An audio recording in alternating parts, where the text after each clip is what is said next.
जितनी देर वे जनरलों के साथ मेज पर बैठे रहे, उतने ही अधिक लोग एकत्रित होते गए, जिनमें अधिकतर प्रोफेसर थे। लेकिन सेना इकाई के कमांडर रैंक के कुछ कुलीन लोग भी थे जो बचे हुए बारबेक्यू के लिए रसोई घर में आए थे, और कुछ उच्च पुजारी जो ये दिखावा कर रहे थे कि वे ठीक उसी कारण से नहीं आए हैं। इससे काल और मोगाना का बोझ काफी कम हो गया, जिन्हें अब शायद ही कभी जनरलों के प्रश्नों का उत्तर देना पड़ता था। लेकिन वे उनके साथ मेज पर बैठते थे, और प्रश्न सत्र समाप्त होने तक अगले 3 घंटों तक खुद को माफ करने का कोई विनम्र तरीका नहीं था। फिर जनरलों ने आखिरकार लाइन में जाकर अपने जवाबों की सत्यता की जांच करने के लिए माफी मांगी, और मोगाना आखिरकार अपना पाठ शुरू कर सकी। लेकिन तब तक काल के लाइन पर ड्यूटी पर जाने का समय हो चुका था, और लंच का समय हो गया था। इसलिए वह जनरलों के प्रश्नों के कारण अपने पहले से ही कम हो चुके शिक्षण समय के एक बड़े हिस्से को खोने से खुश नहीं थी। लेकिन अन्य छात्रों, जिन्हें आज पढ़ाई नहीं करनी थी, को इससे कोई फर्क नहीं पड़ा। काल अपनी दोपहर की शिफ्ट के लिए लाइन में गया और पहले 2 घंटे में से ज्यादातर समय ये तय करने में बिताया कि क्या टेसा वाकई कमांडर रैंक तक पहुंच गई है। ऐसा लगा कि वह पहुंच गई है, लेकिन जानवर इस पर बंटे हुए थे। वह ज्यादा ड्रैगन जैसी लग रही थी, और यह हॉक की यह बताने की क्षमता को प्रभावित कर रहा था कि वह कितनी शक्तिशाली है, जबकि रेमी को लगा कि वह सिर्फ शानदार खुशबू दे रही है। इसलिए ये थोर और रे की राय पर निर्भर था कि वो कमांडर रैंक तक पहुंच गई है। हालांकि यह निश्चित था कि दिव्य ऊर्जा के उस अंतिम उभार के बाद कुछ बदल गया था। उस दिन लाइन पर करने के लिए ज्यादा कुछ नहीं था। हिल जायंट्स ने इस हद तक पीछे हट गए थे कि तोपखाने से सिर्फ छिटपुट गोलीबारी हो रही थी, और मौसम भी सुहाना था। इसलिए हर कोई बस क्षितिज पर नजर गड़ाए बैठा था ताकि यह पता चल सके कि कुछ होने वाला है। यह उस चीज के बिल्कुल विपरीत था जो अधिकतर रेखा पर चल रही थी, जहां हिल जायंट्स ने अपने हमले को फिर से शुरू कर दिया था और यहां तक कि अतिरिक्त सैनिकों को भी आगे भेज दिया था, ये देखने के लिए कि क्या वे दरार पैदा कर सकते हैं और अभिजात वर्ग को पीछे धकेल सकते हैं, जिससे उन्हें पूर्व में मानव द्वारा नियंत्रित क्षेत्रों में फिर से संगठित होने के लिए मजबूर होना पड़ा। वे सामान्यतः फ्रॉस्ट जायंट्स की तरह आक्रामक नहीं थे, क्योंकि उनके क्लोनिंग कार्यक्रम में वे शामिल थे। लेकिन हिल जायंट्स के पास शक्ति का लाभ था, क्योंकि कई शक्तिशाली अभिजात वर्ग माउंटेन जायंट्स से निपट रहे थे। माउंटेन जायंट्स की जनसंख्या तुलनात्मक रूप से बहुत कम थी, तथा उनका क्षेत्रफल भी बहुत छोटा था, लेकिन उनकी पूर्ण शक्ति ने यह सुनिश्चित कर दिया था कि उनका कोई भी पड़ोसी उनसे उलझने की हिम्मत नहीं कर सकता था। ये काल और उनकी टीम के लिए एक अजीब स्थिति थी, जो फ्रॉस्ट जायंट राष्ट्र में दुश्मन की रेखाओं के पीछे रहने के इतने आदी हो चुके थे, जहां लगातार हमला करने के लिए लक्ष्य थे, कि वे वास्तव में नहीं जानते थे कि ऐसी स्थिति में खुद के साथ क्या करना है, जहां आदेश जल्दी करने और इंतजार करने का था। लेकिन ये कुछ हद तक छुट्टी जैसा था, बस थोर के पीछे पीठ टिकाए हुए, जो धूप में झपकी ले रहा था। डाना उसके बगल में झुकी हुई थी, जबकि लोट्स ने थोर के सिर को धूप में बैठने के लिए एक कुर्सी में बदल दिया था, जो उसके सिर के शिखर और उसके सींगों के बीच आराम कर रहा था, जबकि टेसा थोर की पीठ पर लेटी हुई क्षितिज को देख रही थी। युद्ध की स्थिति में तैनाती के लिए आप बहुत ही शांत दिख रहे हैं, दूसरे छात्रों में से एक ने कहा। हम अभी भी क्षितिज देख सकते हैं, लेकिन आप सही कह रहे हैं, ये कुछ न करते हुए खड़े रहने से कहीं बेहतर है। वास्तव में, अगर मैं बहुत गहराई से ध्यान में नहीं जाता, तो मैं अपने मानसिक ध्यान पर भी काम कर सकता हूं, जबकि हम हिल जायंट्स के निर्णय का इंतजार कर रहे हैं कि वे क्या कर रहे हैं। काल ने सहमति जताई। जब तक आप हमले के समय वास्तव में सुस्त नहीं हो जाते। हम सभी ने इस बात पर शर्त लगाई है कि कल आपने उन्हें ताना मारा था, उसके बाद वे आप पर कितने दिग्गजों को भेजेंगे। योद्धा हंसा। लोट्स ने अपने आराम स्थान से देखा। युद्ध रिपोर्टों से औसत यह है कि 2 दिनों में 4 रॉयल रैंक जायंट्स हमें फिर से परीक्षण करने के लिए भेजे जाएंगे। हिल जायंट्स आमतौर पर इसी तरह काम करते हैं, अगर कोई हमला विफल हो जाता है तो वे अपनी ताकत दोगुनी कर देते हैं।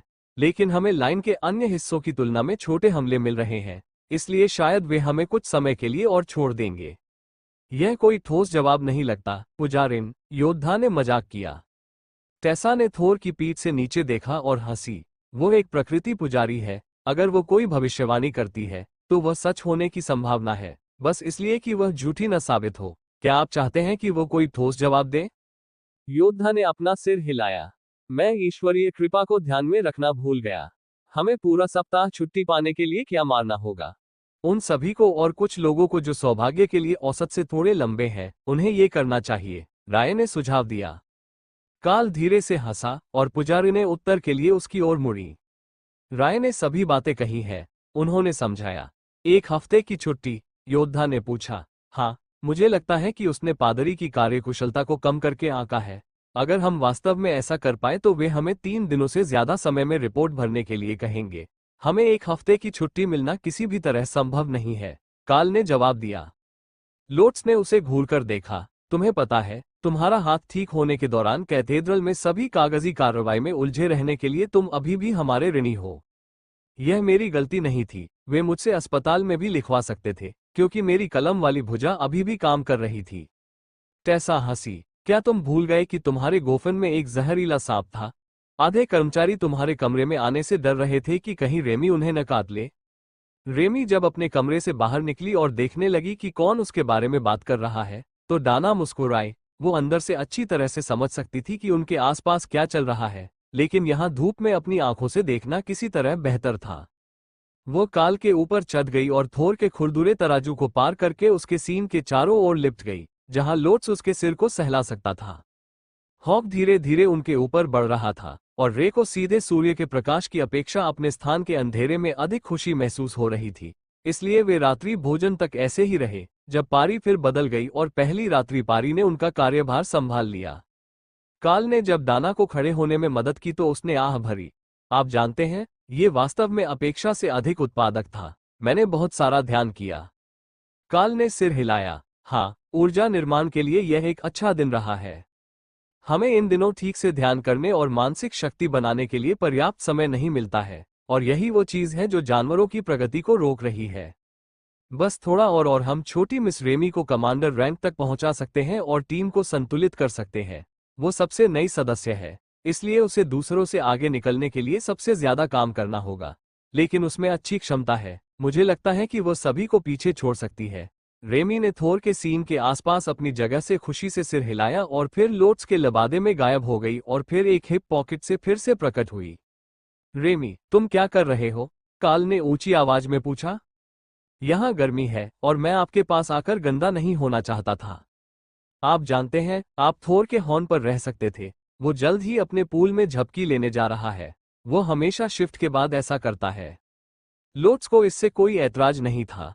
उसने यह नहीं देखा था कि उसकी जेब में एक छेद था, लेकिन अब जब उसे एहसास हुआ कि इससे रेमी को अपने कब्रों से बाहर निकलने और घूमने के लिए एक जगह मिल गई है, तो उसे सुखद आश्चर्य हुआ। लेकिन आत्मा सांप वहां ज्यादा देर तक नहीं रुकी। वो एक महत्वपूर्ण तथ्य भूल गई थी। लोट्स बहुत छोटा था। अपनी कमर से रेमी को बाकी सबके पैरों के अलावा कुछ भी दिखाई नहीं दे रहा था। इसलिए उसने अपने वस्त्र को वापस ऊपर उठाया और खुद को लोट्स के कंधों पर लपेट लिया और अपना सिर प्रकृति पुजारिन के ऊपर रख दिया। बेहतर। अभी भी मोगाना जितना अच्छा दृश्य नहीं है, लेकिन प्रकृति पुजारियां चुड़ैल डॉक्टरों की तुलना में एक अलग तरह से गर्म है। काल को समझ नहीं आया कि इसका क्या मतलब है। दोनों का तापमान एक जैसा था, इसलिए इसका उनके जादू से कुछ लेना देना था। अच्छा, मुझे खुशी है कि तुम्हें एक अच्छी जगह मिल गई। काल ने चंचल सांप को चिढ़ाया। उसे काल पर सवारी करना अच्छा नहीं लगा, क्योंकि दृश्य उसके स्थान पर होने के समान ही था, जो उसके दिमाग में व्यर्थ था। वो पहले से ही पता लगा सकती थी कि वह क्या देख रहा था, इसलिए ये देखना बेहतर था कि दूसरे लोग क्या देख रहे थे। अगला दिन लाइन से छुट्टी का दिन था और कक्षाओं से भी छुट्टी का दिन था, जिससे सभी लोग थोड़ा भ्रमित हो गए कि उन्हें क्या करना चाहिए। टेसा और लोट्स दोनों को काल की टीम में नियुक्त किया गया था, न कि अन्य पादरियों की तरह हीले कोर में, इसलिए उनके पास कोई कर्तव्य नहीं था, और यह उन सभी के लिए एक नया एहसास था। ये कुछ हद तक अस्पताल में वापस आने जैसा था। चारों ओर बैठे और कुछ होने का इंतजार करते हुए। वास्तव में ऐसा कुछ नहीं हो रहा था जिससे आपका मनोरंजन हो सके। लगातार सक्रिय रहने के आदी किसी व्यक्ति के लिए ये बहुत उबाऊ था। इसके बजाय उन्होंने सुबह का अधिकांश समय ध्यान में बिताया, जबकि काल ने ध्यान केंद्रों में ऊर्जा के स्तर को पुनः चरम पर पहुंचाने का प्रयास किया, ताकि वो उन स्थानों पर एक और परत फैला सके। प्रगति पहले कुछ बार की तुलना में अधिक सुचारू रूप से हो रही थी, और एक बार जब वह इसमें पूरी तरह निपुण हो गया तो अतिरिक्त अभ्यास से उसे प्रति चक्र कई दिन की बचत होने की संभावना थी। हर छोटी सी बात उसके विकास की गति में सुधार ला रही थी, और काल को आशा थी कि इस बार शायद उसे वास्तविक परिणाम मिलेंगे। वो दोपहर के भोजन के तुरंत बाद परत को समाप्त करने में कामयाब रहे और रात के खाने से पहले नए फोकस को स्थिर कर लिया। पहला संकेत ये था कि चीजें सही चल रही थीं। रेमी की आदतों में बदलाव आया। उसने अपने लिए मोटी रेत और अपने स्थान से क्रिस्टलीय पौधों के टुकड़ों से एक सफाई वाला स्क्रब बनाया, फिर राक्षस के खून से नहाया, जो रे के लिए सामान्य था, लेकिन सफाई के प्रति जुनूनी सांप के स्वभाव के विपरीत था। खून से उसकी बाहरी त्वचा नरम हो गई और क्लींजिंग स्क्रब में कुछ मिनट तक लपेटने से उसकी सारी त्वचा उतर गई और उसकी नई त्वचा सुंदर और चमकदार हो गई। फिर उसने विस्तार करना शुरू कर दिया, ठीक उसी तरह जैसे हॉक ने किया था जब उसने किशोर के रूप में सभी जादुई संसाधनों को खा लिया था। रेमी अब तक उसी स्तर के संसाधनों पर जी रही थी, क्योंकि दूसरों ने जो कुछ भी इकट्ठा किया था वो अपने आप में एक मूल्यवान संसाधन था, लेकिन अब तक कोई बड़ा बदलाव नहीं हुआ था और वह धीरे धीरे एक छोटे सांप से एक छोटे सांप में बदल गई थी। रेमी के चारों ओर ऊर्जा उमड़ रही थी और काल ने अंतरिक्ष में अचानक असंतुलन देखा, क्योंकि अन्य जानवरों ने मानसिक निर्माण के उसके हिस्से में अधिक ऊर्जा डालना शुरू कर दिया, जिससे उत्साहित स्पिरिट स्नैक में बाढ़ आ गई और उसके शरीर को बढ़ने दिया, क्योंकि वह उस निवाले को देखती थी जिसे वह बचा रही थी। किसी ने उसे रॉयल रैंक फ्रॉस्ट जायंट का दिल दिया था और जबकि अंग एक नीले क्रिस्टल जैसा दिखता था, यह इतना लचीला लग रहा था कि रेमी इसे अपने कॉइल के साथ एक ट्यूब में दबा सकती थी ताकि वह इसे पूरा खा सके। उसके लिए इसे टुकड़ों में काटना आसान होता, लेकिन उसके लिए यह महत्वपूर्ण था कि यह पूरी तरह से ठीक रहे, और जैसे ही यह गांठ उसके गले से नीचे गई, उसका शरीर सूजने लगा और तेजी से सिकुड़ने लगा तथा कुछ ही मिनटों में पच गया। रेमी अब भी रेमी जैसी ही दिखती थी, लेकिन उसकी शक्ति का स्तर अब निश्चित रूप से कमांडर रैंक पर था और वह इतनी बड़ी हो गई थी कि काल को यकीन नहीं था कि कोई और उसे तुरंत पहचान पाएगा। वो निश्चित रूप से अब लोट्स की जेब में फिट नहीं होने वाली थी और काल को यकीन नहीं था कि सुंदर नेचर क्लरिक अब उसे ले जाने में भी सक्षम होगा।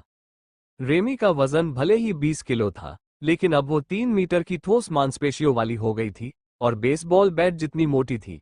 काल को लगा कि वह अभी भी पूरी तरह से विकसित नहीं हुई है और उसका आकार बढ़ता रहेगा, लेकिन उसने नागा बनने के कोई संकेत नहीं दिखाए और वह हमेशा की तरह ही नीले और सुनहरे रंग की स्पिरिट स्नैक बनी रही। लेकिन कुछ चीजें बदल गई थीं। उदाहरण के लिए, अब वह अपने सिर के ऊपर हवा में बर्फ की गेंदों के साथ खेल रही थी, उन्हें बर्फीला तूफान से नियंत्रित झोंकों के साथ उड़ा रही थी, जबकि उसके दलदल में क्रिस्टल के पेड़ बिजली से चमक रहे थे। ये स्पष्ट हो गया कि वह किसी चीज पर काम कर रही थी जब उसने पानी को गर्म रखने के लिए दलदल की सतह पर आग के गोले फेंकने के लिए अपने टोटेम निकाले। पहले तो काल ने सोचा कि वह फायरबॉल को ब्लिजार्ड के साथ मिलाकर एक नया कौशल बनाने की कोशिश कर रही है, लेकिन वह वास्तव में जिस पर काम कर रही थी वह बहुत अलग था। टोटेम की समय सीमा समाप्त हो गई और रेमी ने एक नया सेट बनाया, इस बार 3, जबकि पहले वो 2 सेट बना सकती थी, और 2 लामिया एक दूसरे के पीछे थे जो चारों ओर देख रहे थे और अलग अलग दिशाओं में फायर कर रहे थे। यह उसके कुलदेवताओं की प्रभावशीलता में एक प्रभावशाली वृद्धि थी, लेकिन ये कमांडर रैंक तक पहुंचने का एक साइड इफेक्ट था, न कि उसके प्रयोग का वास्तविक लक्ष्य। वो सीमा पर कोहरा बनाने की कोशिश कर रही थी, बर्फानी तूफान से पिघली बर्फ और बर्फ जिसमें पानी का जादू तो था, लेकिन ठंड का कोई असर नहीं था। फिर उसने कोहरे में चेन लाइटनिंग डालना शुरू कर दिया। शुरुआत में या काल के बिस्तर पर जाने से पहले के कुछ घंटों तक भी यह कुछ खास नहीं कर रहा था, लेकिन जब उसने आखिरकार अपने स्थान पर इसे काम में लाया, तो रेमी ने गर्व से अपने लिए एक नया कौशल बना लिया था।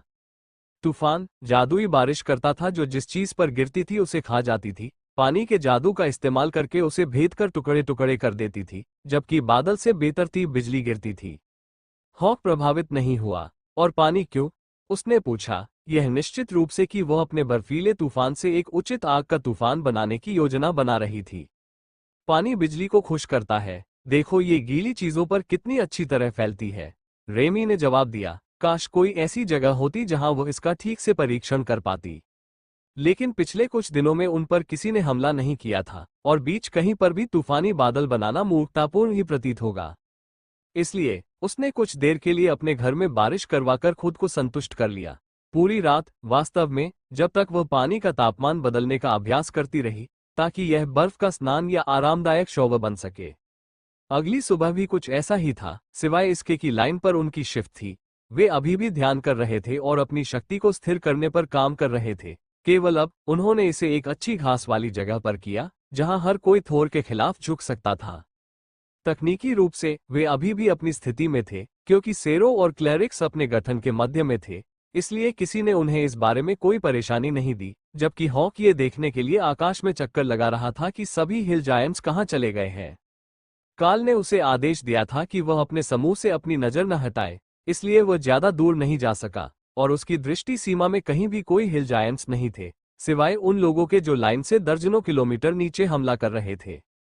वो मदद के लिए जा सकता था, लेकिन वे नहीं जानते थे कि वह कौन है, और अकादमी काल को किसी अन्य सैन्य इकाई की लड़ाई में शामिल होने के लिए 30 किलोमीटर या उससे अधिक दूर जाने की अनुमति नहीं देती थी। इसलिए उसे सैर सपाटा करके संतुष्ट होना पड़ा, और जब भी वो उन्हें चलते हुए देखता तो नाश्ते के रूप में कभी कभार कृंतक चुरा लेता। रेमी को आखिरकार उस शाम अपना नया मंत्र आजमाने का मौका मिला। बिजली को छोड़कर यह एक असाधारण रूप से गर्म दिन था, और कुछ जल जादूगरों ने छुट्टी पर गए छात्रों और शिक्षकों को ठंडा करने के लिए एक स्प्रिंकलर स्थापित किया था। यह उसे एक निमंत्रण की तरह लगा, इसलिए रेमी अपने स्थान से बाहर निकल गई और अपने आकार से मोगना को चौंकाते हुए चुड़ैल डॉक्टर के कंधों पर उतरी। तुम बहुत बड़ी हो गई हो, क्या ये कमांडर रैंक रेमी है जिसे मैं देख रहा हूँ? डायन डॉक्टर ने पूछा। रेमी ने खुशी से सिर हिलाया और फिर अपना नया थंडरस्टॉर्म मंत्र डाला, जिसमें बिजली को दबा दिया गया था, जिससे हवा में 50 मीटर ऊपर बारिश का बादल बन गया, जिसने उस छोटे से क्षेत्र पर बारिश बरसा दी जहां हर कोई स्प्रिंकलर में खेल रहा था। जब ये कार्यक्रम पुनर्तः वर्षा में बदल गया तो छात्र हंसने लगे, तथा एक पृथ्वी जादूगर ने तुरंत ही उस क्षेत्र को रेत के तल वाले पत्थर के तालाब में बदल दिया, जो समुद्र तट जैसा प्रतीत हो रहा था।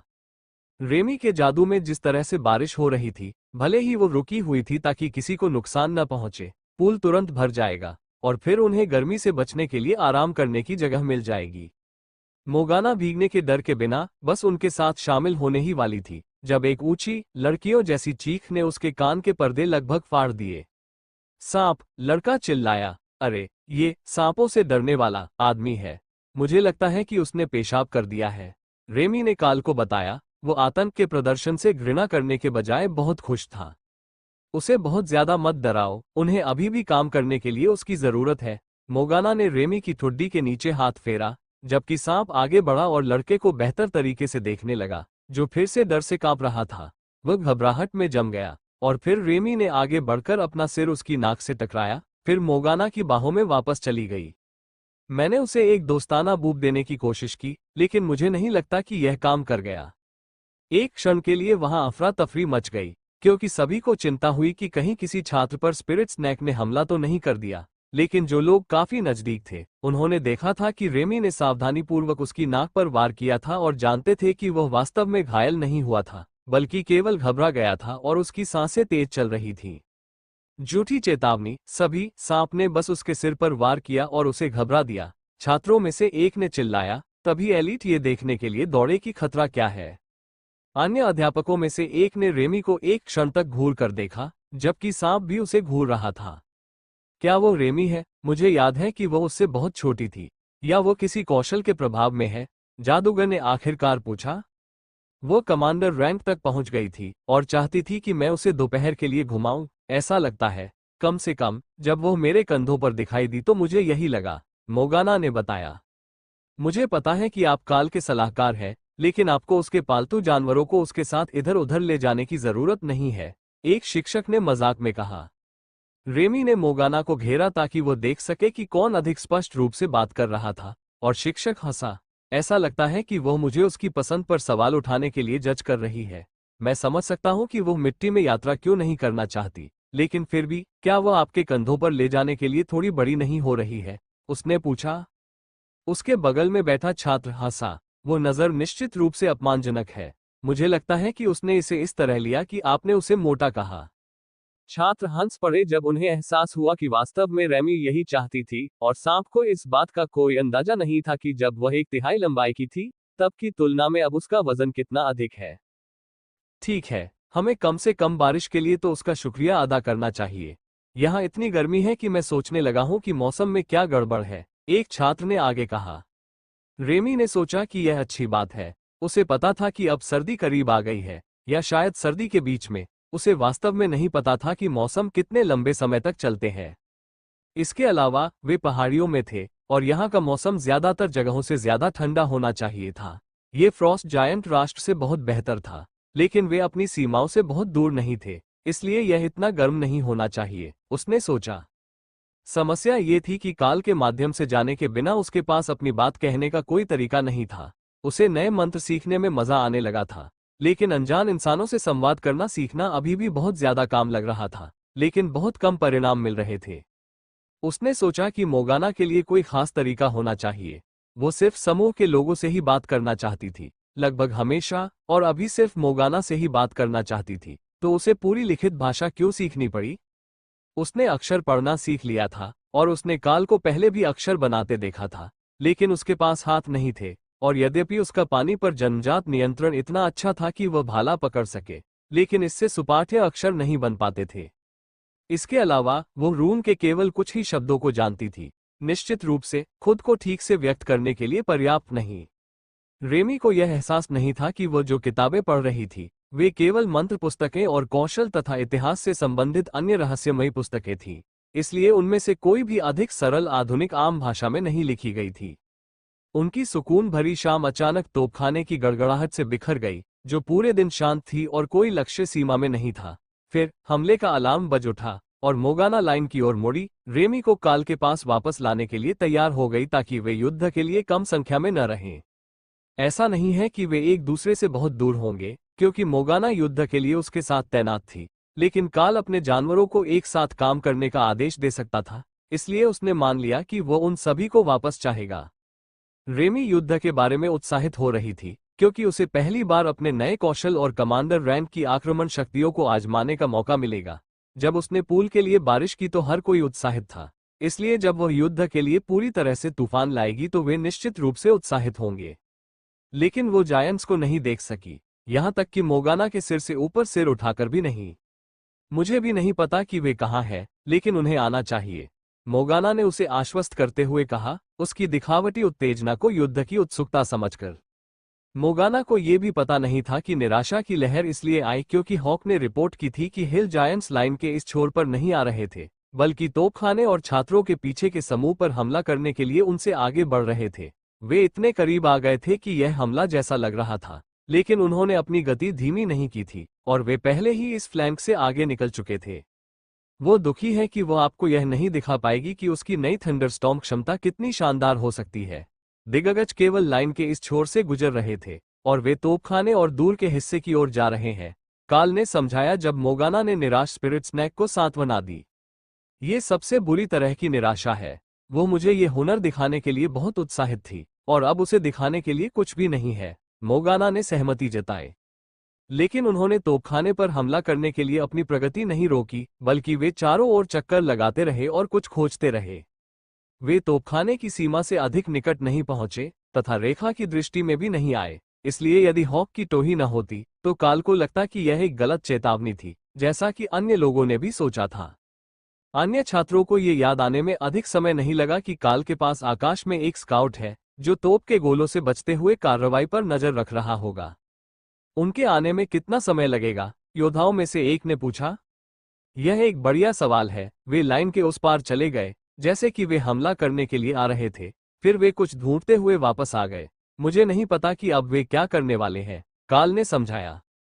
क्या आपको लगता है कि वे कुछ ऐसा महसूस कर सकते हैं जो हम नहीं कर सकते? काल के बाईं ओर के योद्धा ने पूछा। संभवतः ऐसा ही है, लेकिन सामान्य तौर पर मेरे जानवर भी इसे महसूस कर लेते हैं और उन्होंने इस क्षेत्र में सामान्य से हटकर कुछ भी नहीं देखा है। अगर वहां कोई छिपा हुआ खजाना होता तो हमें अब तक उसका कुछ पता लगा लेना चाहिए था। खजाना? हॉक ने पूछा जब वो जायंट्स के ऊपर उड़ रहा था। हालांकि उसे कोई खजाना नजर नहीं आया। वह इसमें बहुत अच्छा था, लेकिन खोजने के लिए कुछ भी नहीं था। हिल जायंट्स ने अपने मृतकों को भी पीछे नहीं छोड़ा था, इसलिए लूट से भरी लाशें भी नहीं थीं। हिल जायंट्स तोपखाने की बमबारी के किनारे पर इलाके में आगे पीछे चलते हुए एक अपरिष्कृत ग्रिड पैटर्न बनाते हुए दिखाई दिए।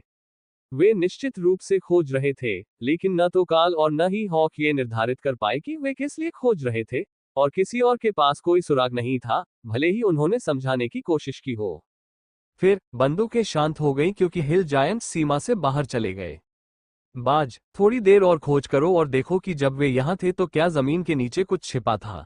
हो सकता है कि यह कोई छिपा हुआ खंडहर हो, जैसे कि बौने गांव।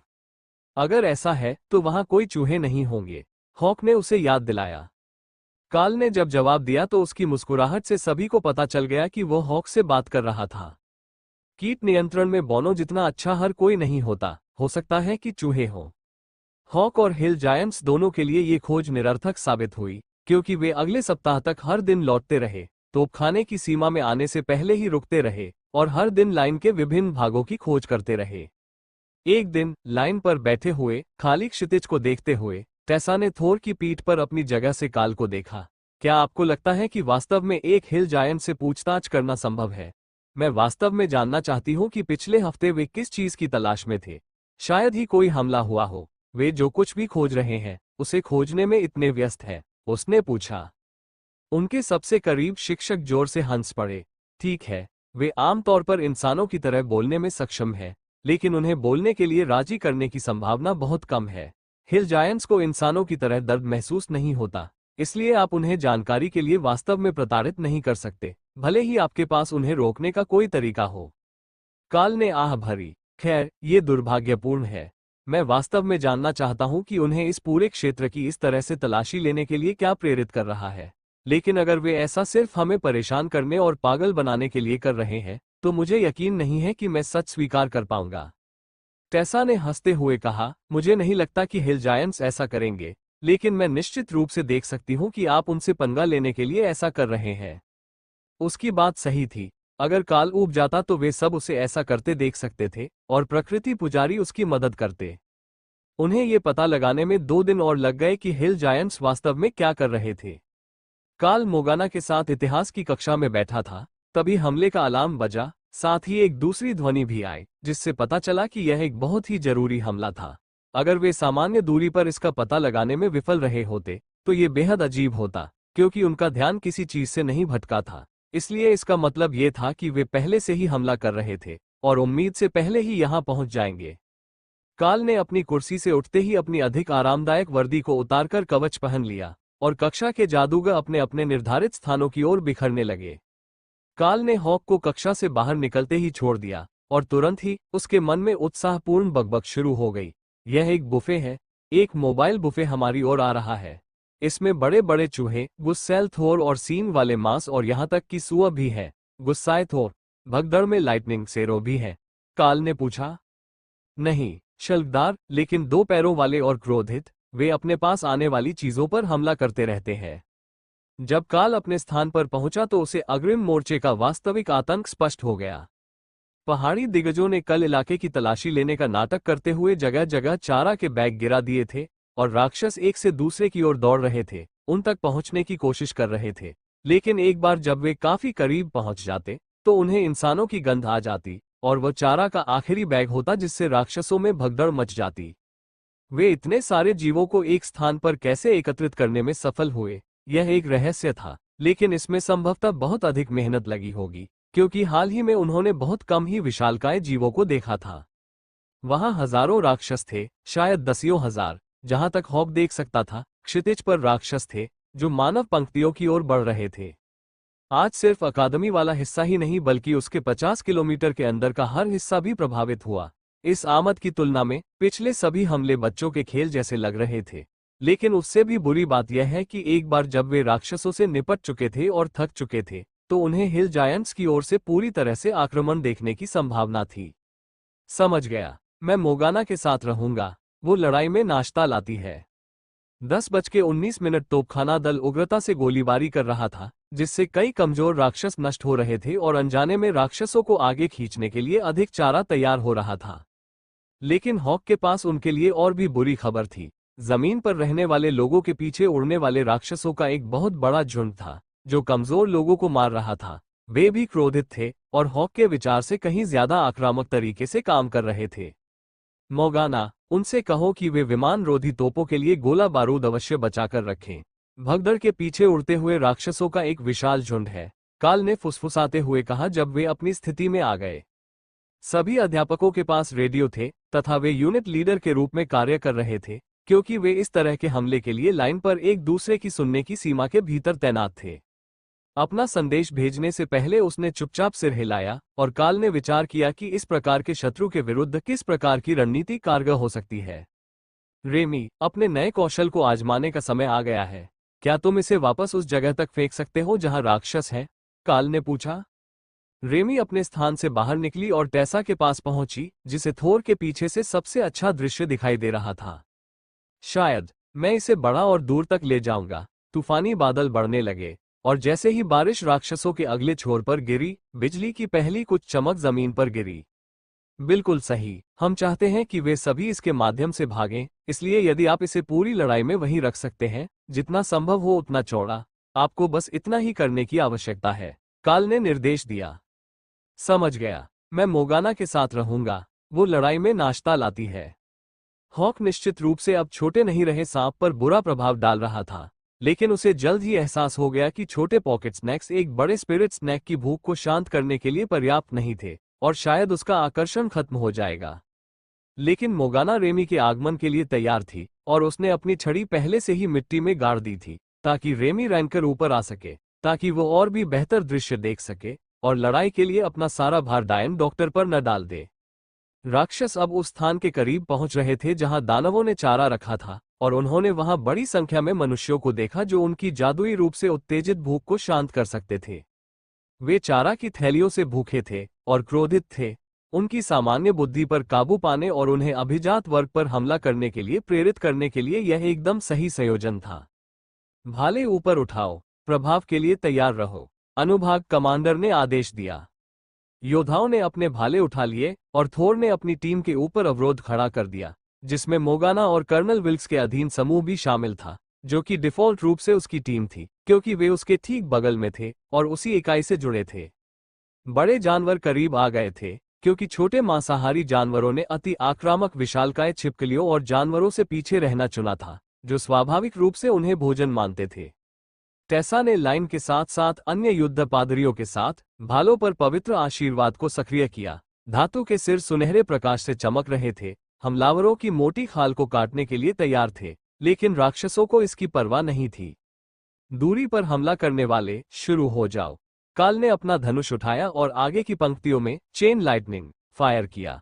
हमलावरों के बीच बिजली चमकी, और दर्जनों छोटे जानवर आग की लपटों में घिर गए क्योंकि कमांडर रैंक की क्षमता ने उनके जागृत रैंक के शरीर को मारा। पहाड़ी दिग्गजों को इस बात की परवाह नहीं थी कि वे इस ओर क्या भेज रहे हैं, उन्होंने बस सब कुछ इकट्ठा कर लिया। इसलिए वहां कई मजबूत जानवर थे, लेकिन कमजोर जानवरों का एक झुंड भी था जो मानव रेखाओं तक पहुंचने के बाद धीरे धीरे अधिक शक्तिशाली रक्षकों को कमजोर कर देगा। हमलावरों की पहली लहर रक्षकों के संयुक्त हमलों के कारण आसानी से पराजित हो गई, तथा अधिकांश कमजोर जानवर पहले से ही रेमी के तूफान से गंभीर रूप से घायल हो चुके थे। बारिश से होने वाली क्षति बहुत अधिक नहीं थी, लेकिन ये कमांडर रैंक का कौशल था, और जागृत रैंक के राक्षसों के खिलाफ आधे मिनट का भी संपर्क उन्हें लगभग अपंग करने के लिए पर्याप्त था। फिर उन्हें अन्य जादूगरों के हमलों के क्षेत्र से गुजरना पड़ा, जिनमें से कई के विचार रेमी के समान ही थे, और उन्होंने अपने हमलों को यथासंभव बड़े क्षेत्र में फैलाया ताकि वे रेखा तक पहुंचने से पहले ही सब कुछ घायल कर सकें। दूर हवा में बिजली चमक रही थी, जमीन पर आग घूम रही थी, और संपीड़ित हवा के तेज झोंके फर और शिल्कों को चीर रहे थे। थोर ने सबसे नजदीकी विशालकाय छिपकलियों को चुनौती दी, जिसने शेरों की पीठ पर काटने के लिए अपना सिर उठाया, लेकिन टेसा वहीं बैठी थी, और जैसे ही थोर आगे बढ़ा, उसने अपना भाला उठाया और जानवर के मुंह की छत के ऊपर से वार किया, ताकि उसका मस्तिष्क छेदा जा सके और उसकी खोपड़ी से पवित्र प्रकाश फूट पड़े। विशाल शिकारी गिर गया, और थोर ने अपनी बख्तरबंद पूंछ से दूसरे की पसलियों को कुचल दिया, जबकि टेसा ने अपने भाले से हमला किया, और भाले की डोरी ने अन्य हमलावरों को उनसे दूर धकेल दिया। काल ने फायर करना जारी रखा, कमांडर रैंक के जानवरों पर अधिक प्रभाव के लिए ज्वलंत शरीर पर स्विच किया, जो गिरे हुए पहले रैंक के शरीर पर दौड़ने वाले भालों के खिलाफ देर होने लगे थे। जादूगरों ने ठोस अवरोध खड़े कर दिए, जिससे राक्षसों की प्रगति कुछ क्षण के लिए रुक गई, इससे पहले कि योद्धा पुनः उन पर आक्रमण कर देते। लक्ष्य आगे बढ़ते रहना था ताकि शव एक साथ न आ जाएं और राक्षसों को रक्षकों पर कूदने का मौका न मिले। पीछे हटने से भी यही होता, लेकिन इससे वे अंततः वापस शिविर में पहुंच जाते, इसलिए इतनी बड़ी लड़ाई में यह वास्तव में कोई विकल्प नहीं था। जब वे आगे बढ़ रहे थे तो काल भाले की दीवार से कुछ कदम पीछे रहा। उसने जानवरों को पीछे धकेल दिया ताकि वो मजबूत जानवरों के घने समूहों की ओर तीर चलाना जारी रख सके।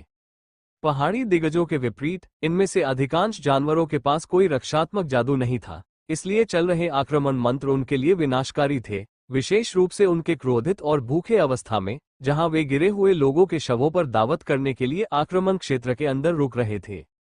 लेकिन काल जानता था कि यह सौभाग्यशाली स्थिति हमेशा के लिए नहीं रहेगी। जादूगर क्षेत्र के मंत्रों को बनाए रखने के लिए बहुत अधिक मैना जला रहे थे, और एक बार जब वे थकने लगे तो चीजें बहुत अधिक कठिन हो जाएंगी। रेमी ने मोगाना के साथ अपना स्थान छोड़ दिया जब विच डॉक्टर को यह समझ में नहीं आया कि ताज़ा करने वाले मंत्र अपराध टीम के साथ आगे बढ़ रहे थे। जादूगरों को यह समझने में देर नहीं लगी कि योद्धाओं को पादरियों से सहनशक्ति मंत्रों के लिए प्राथमिकता मिल गई थी, क्योंकि अगर कोई थकावट के कारण लड़खड़ाता है तो वे तत्काल खतरे में थे। इसके परिणामस्वरूप पूरी लाइन आगे बढ़ गई तथा अपनी स्थिति बनाए रखी, जबकि रेमी काल के साथ साथ सरकती रही तथा उसने उसे थंडरस्टॉर्म सक्रिय बनाए रखने के अलावा कुछ नहीं किया। जब राक्षसों का घनत्व फिर से बढ़ने लगा, तभी उसने मोगाना के कर्मचारियों के ऊपर अपने टोटेम बनाना शुरू किया। अब उन्हें एक के बजाय 2 लैमिया की तरह दिखने के लिए डिजाइन किया गया था, और फायरिंग की दर दोगुनी हो गई थी, जबकि टोटेम खुद अपने मूल 90 सेकंड की तुलना में 2 मिनट के करीब चल रहे थे। जहर का असर धीरे धीरे होता था, लेकिन आग के गोले जिस चीज पर पड़ते थे उस पर तुरंत असर करते थे, और उनकी सेना की पंक्ति मजबूत बनी रही, जबकि अन्य सेनाएं सेना से अतिरिक्त बल बुला रही थीं। वे कुलीन नहीं थे, लेकिन यहाँ पर्याप्त संख्या में पादरी मौजूद थे जो उन्हें आशीर्वाद दे सकते थे और छात्रों को मजबूत करने के लिए उन्हें युद्ध में भेज सकते थे, जैसा कि वे किसी अन्य युद्ध के मैदान में करते। अकादमी इससे बचने की कोशिश कर रही थी, लेकिन संख्या का बोझ लाइन के कुछ हिस्सों को नीचे खींच रहा था, जिनमें क्षेत्र पर हमला करने की उतनी क्षमता नहीं थी। सबसे शक्तिशाली राक्षस गिर रहे हैं। अग्रिम पंक्ति में खड़े हो जाओ, अपनी स्थिति बनाए रखो और उन्हें हमारे पास आने दो, सेक्शन कमांडर ने आदेश दिया, जिससे छात्रों को लड़ाई के बीच में सांस लेने का थोड़ा मौका मिल गया। ऐसा नहीं था कि वे पूरी तरह से युद्ध से बाहर हो गए थे, क्योंकि जादूगरों के मान में कमी का मतलब था कि उन्हें अपने मंत्रों की शक्ति को उस मान स्तर तक कम करना था जिसे वे लंबे समय तक बनाए रख सकते थे, और इससे राक्षसों को युद्ध की शुरुआत की तुलना में कम नुकसान के साथ सामने आना पड़ा। भालों की ताकत कमजोर पड़ने लगी थी, और आगे के योद्धाओं को कम दूरी के हथियारों का इस्तेमाल करने के लिए मजबूर होना पड़ रहा था, जबकि दूसरी पंक्ति के योद्धाओं ने लड़ाई के दौरान सबसे बड़े राक्षसों को कुचलने से बचाने के लिए अपने भालों का इस्तेमाल किया। ये राय के लिए रणनीति बदलने का संकेत था। अब स्पाइडर गोलम्स को सबसे खतरनाक लक्ष्यों के पीछे भेजने के बजाय, जबकि वह रेशम को उन लोगों को फंसाने के लिए थूकती थी जो अच्छे नाश्ते की तरह दिखते थे, उसने स्पाइडर गोलम्स को बड़े पैमाने पर निकासी की रणनीति अपनाने के लिए कहा जो उन्होंने हिल जायंट्स के साथ आखिरी लड़ाई में इस्तेमाल की थी, बस जितना संभव हो उतने छोटे राक्षसों की हत्या करें।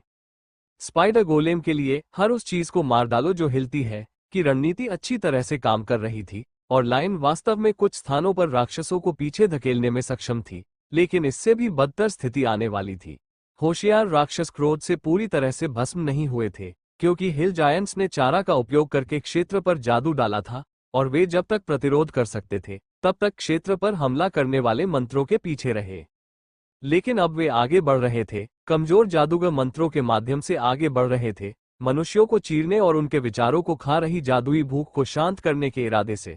उन्होंने जितना हो सका उतना विरोध किया, लेकिन अब उनकी तर्कशक्ति पर काबू पा लिया गया था, और वे दूसरों की तरह ही उत्पात मचा रहे थे।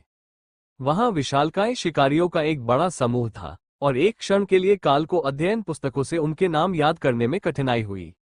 ग्रेट गोल्डन लायंस, यही उस प्रजाति का नाम था। उसे एहसास हुआ, फिर उसे एहसास हुआ कि एक बहुत बड़ी समस्या थी। अब तक भीड़ में मौजूद अन्य राक्षसों के विपरीत यह एक असली जादुई जानवर था, और इसमें मजबूती और हाथापाई के हमलों से परे क्षमताएं थीं।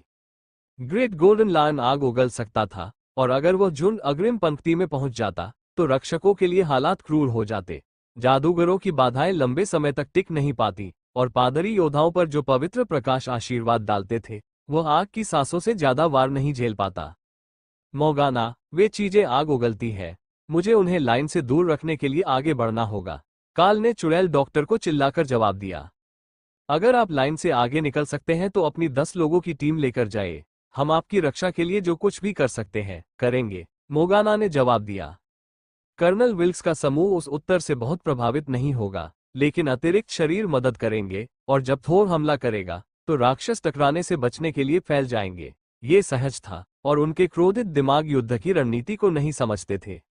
बस शेरों का पीछा करो, जब आग की लपटें उठने लगेंगी तो बाकी सब हमारी लड़ाई से पीछे हट जाएंगे। लेकिन वे शेर आग उगलते हैं, और वे उन योद्धाओं को चीर देंगे जिनके पास थोर का अवरोध नहीं है, काल ने समूह को आगे बढ़ाने के लिए तैयार होते हुए समझाया। सीमस अभी भी भयभीत दिख रहा था, लेकिन टेसा ने उसे थोर की पीठ पर खींच लिया और बार्ड ने एक छोटी सी पान बांसुरी निकाली जिसे वह एक हाथ से बजा सकता था, जबकि दूसरे हाथ में उसने एक ढाल पकड़ी हुई थी। यह इस मोर्चे पर पहली लड़ाई के दौरान की तुलना में कहीं बेहतर था और काल उसकी बहादुरी से प्रभावित था। उस स्तर के डर का सामना करने के लिए बहुत साहस की आवश्यकता थी और न केवल लाइन से आगे जाना था, बल्कि एक युद्ध पादरी के साथ शेरों पर ऐसा करना था। बेशक उसे अभी तक यह एहसास नहीं हुआ होगा कि उसने किस लिए स्वयं सेवा की है, इसलिए यदि बाद में वह घबरा गया तो यह माफ किया जा सकता है, लेकिन काल को उसके बारे में अच्छी भावना थी। थोर ने अपनी पूंछ से जमीन पर जोरदार प्रहार किया, जिससे एक भूकंप राक्षसों की ओर आगे बढ़ गया। फिर रे के गोलेम के साथ उसके पीछे से हमला किया, जिससे उसकी रक्षा हुई। उन्हें ज्यादा दूर नहीं जाना था, इतनी दूर भी नहीं कि वे दस्ते के धीमी गति से चलने वाले सदस्यों को खो देते, लेकिन जब राक्षसों ने देखा कि शेरों के मन में एक लक्ष्य है, तो वे उनसे दूर हो गए। काल ने पीछे की ओर आकर किसी भी चीज को उनके पीछे आने से रोक दिया, जबकि थोर ने राक्षसों को उनके सामने से अलग कर दिया, और राक्षसों को उनके पीछे से आने में ज्यादा समय नहीं लगा, लेकिन कमजोर और ज्यादा अवसरवादी राक्षस पहले आ गए। तुम आगे बढ़ो, हम पीछे रहेंगे, कर्नल विल्क्स ने निर्देश दिया, क्योंकि उन्होंने टीम के पीछे जिमी और अली का समर्थन करने के लिए अपने फायर एलिमेंटल्स को बुलाया। दाना और राय के गोलेम थोर के पक्षों के बीच विभाजित थे, इसलिए जब तक समूह करीब रहता उन्हें केवल वास्तविक योद्धाओं के साथ एक छोटे से क्षेत्र को कवर करना पड़ता, जिससे काल और थोर सामने के महान स्वर्ण शेरों से लड़ने के लिए स्वतंत्र हो जाते। पांचों जानवर एक साथ दहाड़ने लगे और ज्वाला का एक विस्फोट समूह के ऊपर फैल गया, जिससे हर कोई नीले और सुनहरे रंग के एक अजीब संयोजन में चमक उठा, क्योंकि टेसा और थोर द्वारा बनाई गई बाधाओं ने अभिजात वर्ग तक पहुंचने वाले नुकसान को रोकने के लिए एक साथ काम किया। मुझे एक बढ़ावा दो, बड़े दोस्त, काल ने निर्देश दिया, क्योंकि वह अपने हाथ में हथौड़ा लेकर थोर की पूंछ पर दौड़ा। थोर ने अपनी पूंछ ऊपर उठाई, जिससे काल टेसा और सीमस के सिर के ऊपर से उड़ गया। चौंके हुए गोल्डन लॉयंस ने चौंक कर ऊपर देखा और काल के नीचे उतरते ही आग की लपटें उसकी ओर फेंकी। आग की लपटों ने ज्वाला शरीर को बिना किसी नुकसान के बहा दिया। फिर मूसल ने घर पर हमला किया, एक शेर की खोपड़ी को कुचल दिया और समूह के माध्यम से चेन लाइटनिंग को भेज दिया। टेसा का भाला काल के सिर के ऊपर से निकल गया और इससे पहले कि वो संभल पाता, दूसरे गोल्डन लान का गला कट गया। घाव से गर्म सुनहरा खून बह रहा था, जिससे घास में आग लग गई और काल ने नजदीकी मुकाबले के लिए 2 हाथ वाले ब्लेड का इस्तेमाल करना शुरू कर दिया। काल ने अपनी बढ़ी हुई गति का उपयोग करके हमले को बाकी समूह से दूर खींचने के लिए साइड स्टेप किया, जिससे उसे फिर से आग की लपटें उठने लगी। यह आग थोर के दाहिने हिस्से में मौजूद राक्षसों पर फैल गई और जलते हुए फर की बदबू हवा में भर गई।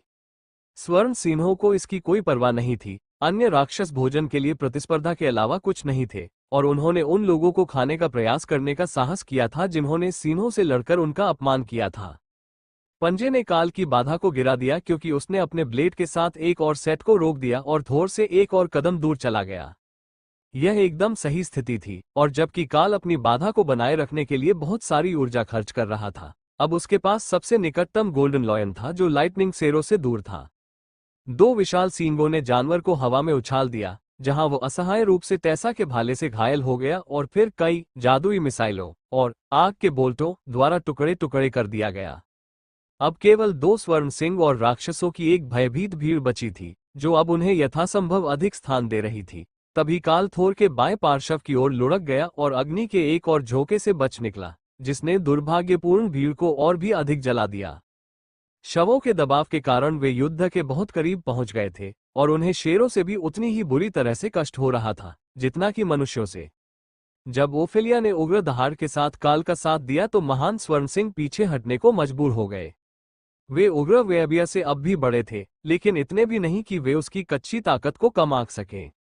दुर्भाग्य से जब वे बरसका की कुल्हाड़ियों को दूर भगा रहे थे तो उनके पेट खुल गए और एक और गिर गया, टेसा के भाले से कट गया। अब केवल एक ही बचा था, जो काल और ओफेलिया से घिरा हुआ था और अपनी जान बचाने के लिए बेताब था। शेर के मुड़ जाने से काल के एक कंधे पर जोरदार चोट लगी तथा कुल्हाड़ी से उसके पैर पर गंभीर घाव हो गया, लेकिन फिर वह भाग गया तथा 3 पैरों पर खड़े होकर राक्षसों की भीड़ में छलांग लगा दी तथा भागते समय अपने और मनुष्यों के बीच आधा दर्जन शव रख दिए। राक्षस उसे भागने दे रहे थे, लेकिन अब जब ज्वाला की सांस का खतरा टल गया था तो वे काल और अन्य लोगों के करीब पहुंच रहे थे। वापस लाइन पर आओ, लड़ते हुए पीछे हटो, काल ने युद्ध के शोर से ऊपर उठकर चिल्लाकर कहा। उन्होंने अपना काम कर दिया था और ज्वाला साधक कमांडर काम से बाहर हो गए थे, केवल उन लक्ष्यों को छोड़ दिया था जिनसे निपटने की उचित रूप से उम्मीद की जा सकती थी। थोर और काल दोनों को सांस लेने की जरूरत थी, क्योंकि उन्होंने रिफ्रेशिंग लाइटनिंग को सक्रिय रखने के लिए बहुत सारी ऊर्जा खर्च की थी, लेकिन गोलम्स और फायर एलिमेंटल्स उन्हें पीछे हटाने में खुश थे। काल ने रैन के साथ आसपास के इलाके को साफ किया, जिससे उनके पीछे हटने के लिए एक चौड़ा रास्ता बन गया। इससे वे 10 सेकंड से भी कम समय में लाइन में वापस आ गए और लाइन को उनके गुजरने के बाद फिर से इकट्ठा होने का एक पल मिल गया। अच्छा काम है, मोगाना ने उन्हें बधाई दी क्योंकि वे योद्धाओं और जादूगरों के बीच रुके थे।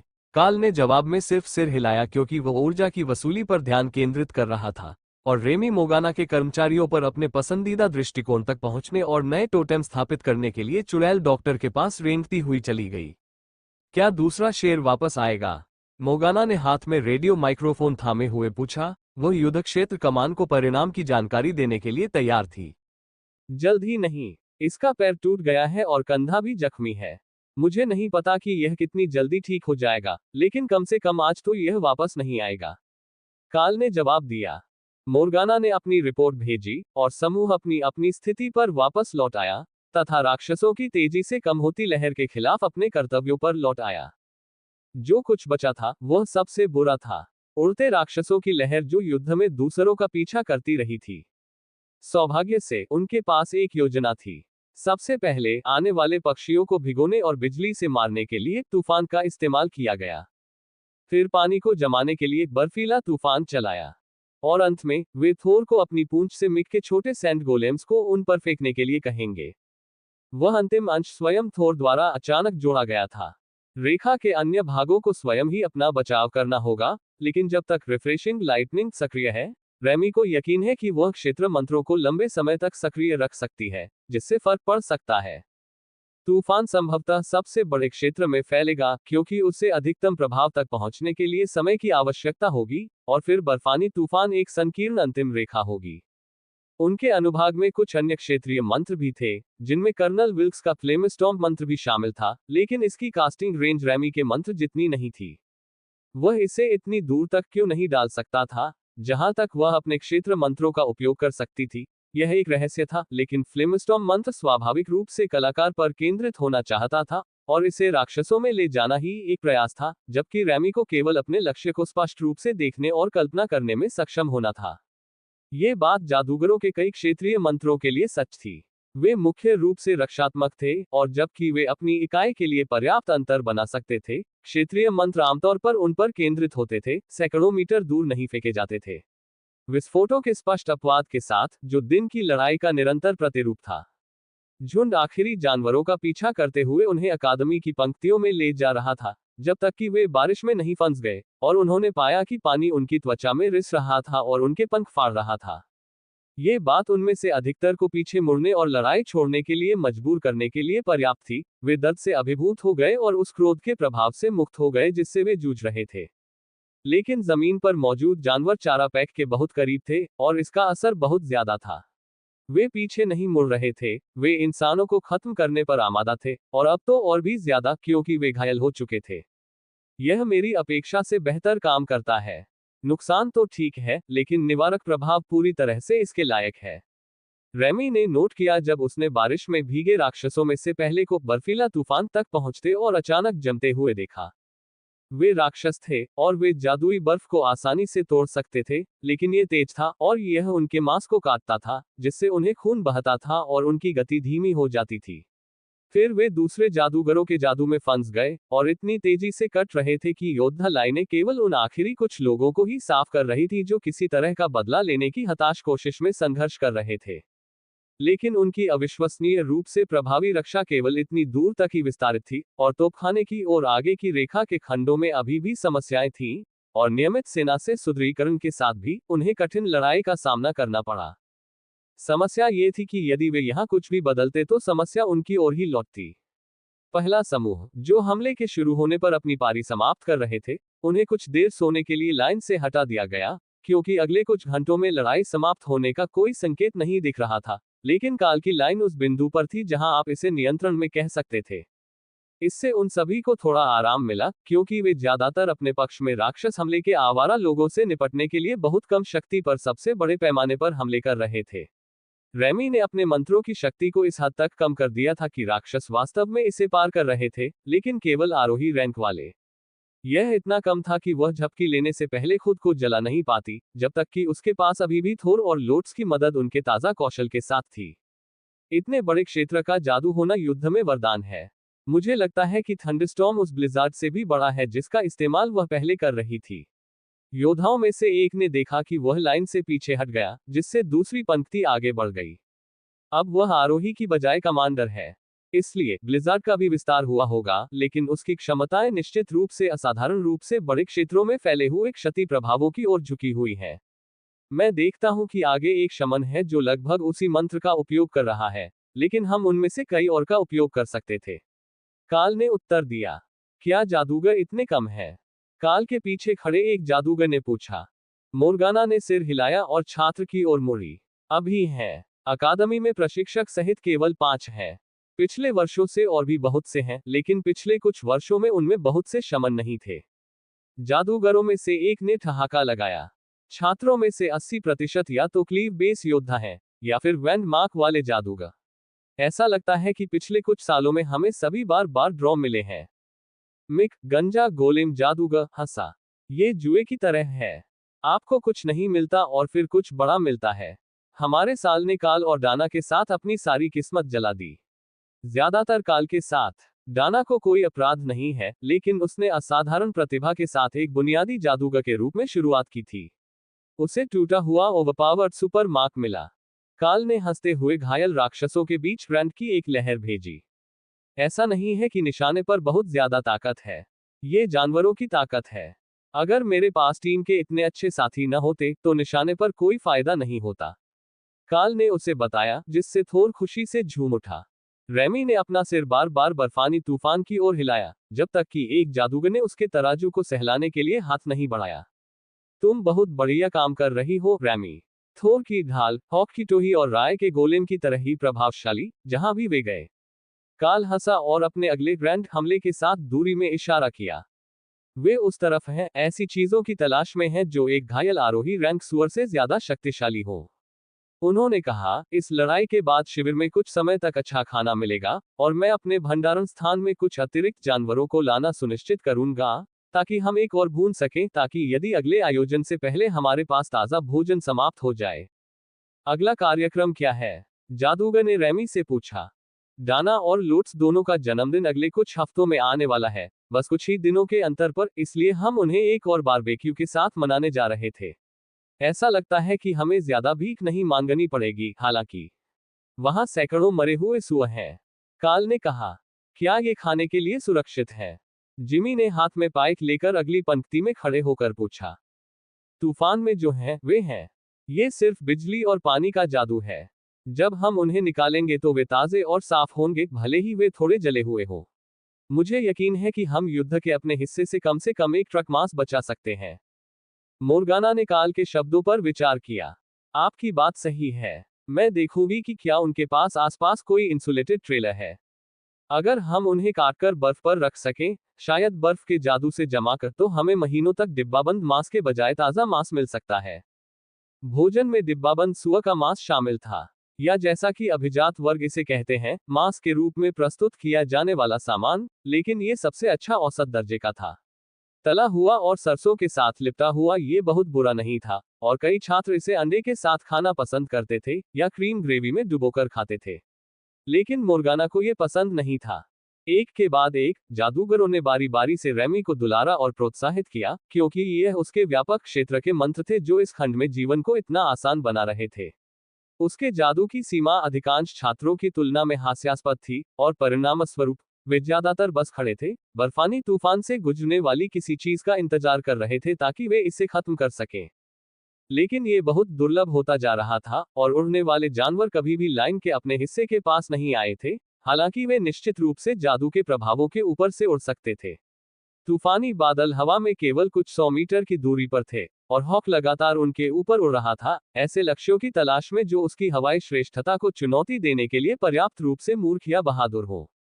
तूफान शुरू होते ही अधिकांश पक्षी भाग गए थे तथा केवल शक्तिशाली उड़ने वाली चीजें ही अपने स्थान से 10 किलोमीटर दूर विमान भेदी तोपों के पास थीं। लेकिन उनमें कुछ ग्रिफॉन भी थे, और हॉक ने सोचा कि यह एक अच्छा साथी हो सकता है, क्योंकि यह उड़ सकता है, हवा का जादू इस्तेमाल कर सकता है, और 4 पैरों पर चल सकता है। यह एक बहुमुखी किस्म का राक्षस था, और यह पानी का जादू इस्तेमाल नहीं करता था। यही कारण था कि हॉक अभी बड़े हो चुके चूहों पर गोता नहीं लगा रहा था।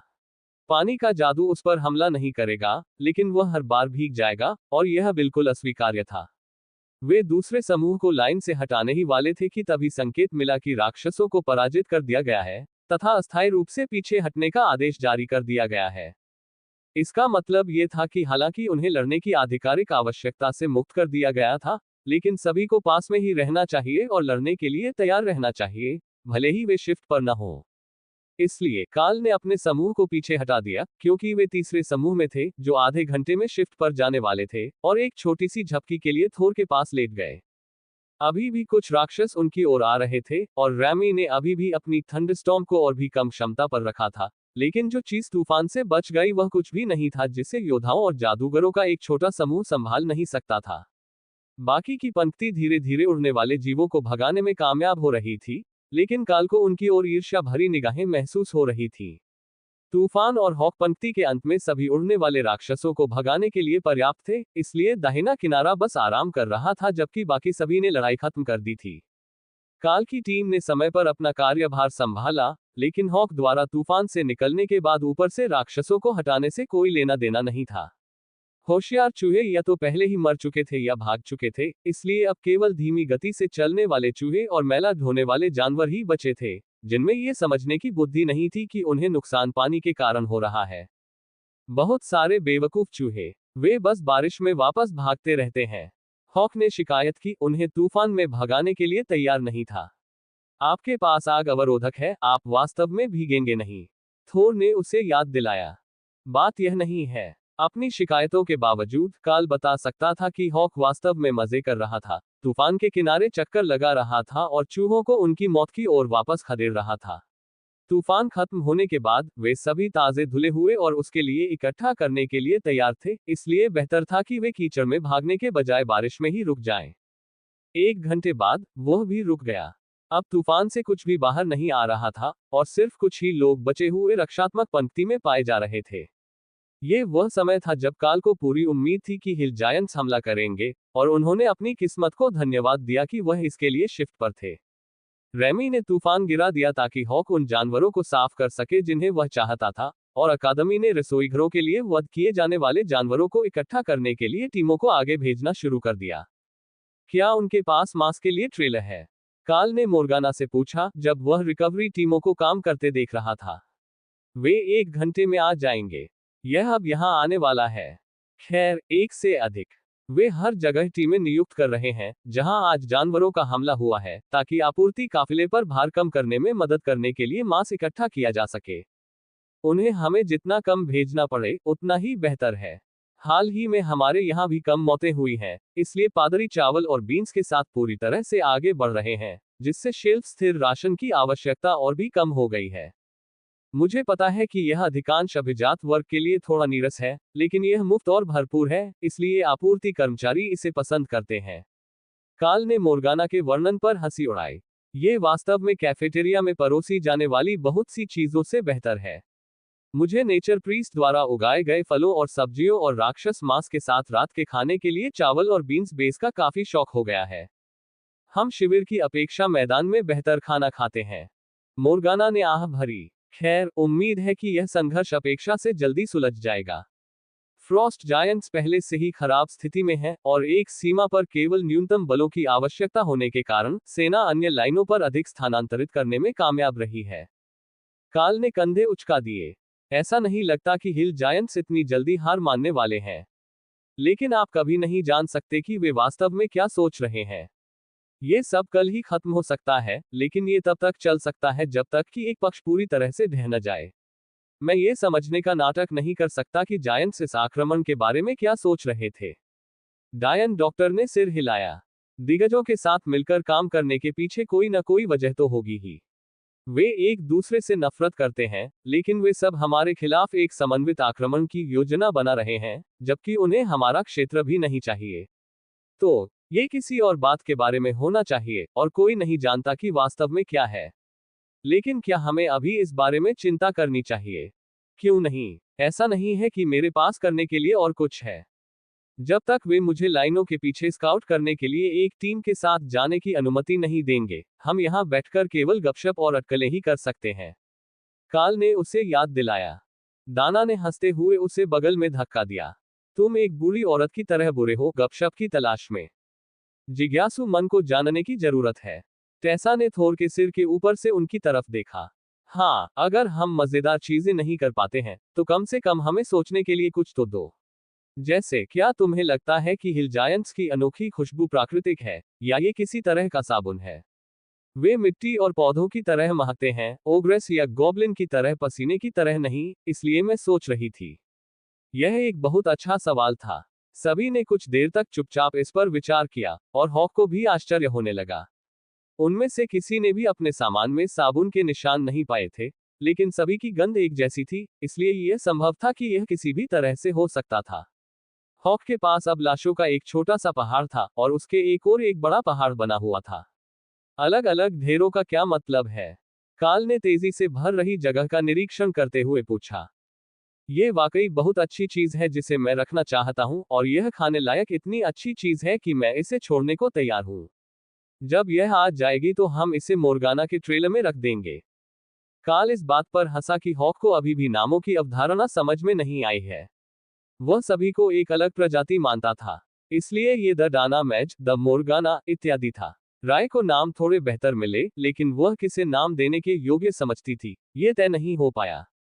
अच्छा शब्द क्या है? डाना ने पूछा जब काल फिर से अपने आसपास के माहौल पर पूरा ध्यान दे रहा था। हॉक ने ढेरों को दो भागों में विभाजित कर दिया है, एक वह जो उसे खाना पसंद है और दूसरा वह जो मनुष्य खाना पसंद करेंगे। इसलिए उसके पास जानवरों का एक विशाल ढेर है जो स्थिर अवस्था में है और ट्रेलर के आने के बाद उन्हें काटने के लिए कर्मियों के उपलब्ध होने की प्रतीक्षा कर रहा है। लेकिन इसे देखते हुए हमें और ट्रेलरों की जरूरत पड़ सकती है। वहां जानवरों का पहाड़ है और वे सिर्फ अच्छे स्वाद वाले हैं, काल ने समझाया। डाना हंसी। ये हॉक की तरह लगता है। मुझे लगता है मनुष्यों के लिए ढेर में कोई स्व नहीं है। काल ने ढेर को देखा और पाया कि उनमें से कुछ दान के ढेर में झुलस गए थे और क्षतिग्रस्त हो गए थे। मैं यह नहीं कहूंगा कि कोई नहीं है, लेकिन जो लोग साफ सुथरे तरीके से मरे हैं, उनमें से कोई भी उस ढेर में नहीं है। हालांकि उसके पास दूसरे ढेर में सालों का खाना है, इसलिए जब हमारा खाना खत्म होने लगेगा तो मैं उसे छांटने के लिए कहूंगा। रॉयल रैंक पर पहुंचने के बाद उसे इसकी ज्यादा जरूरत नहीं पड़ेगी, इसलिए वह ज्यादातर खाने से अलग हो जाएगा, काल ने समझाया।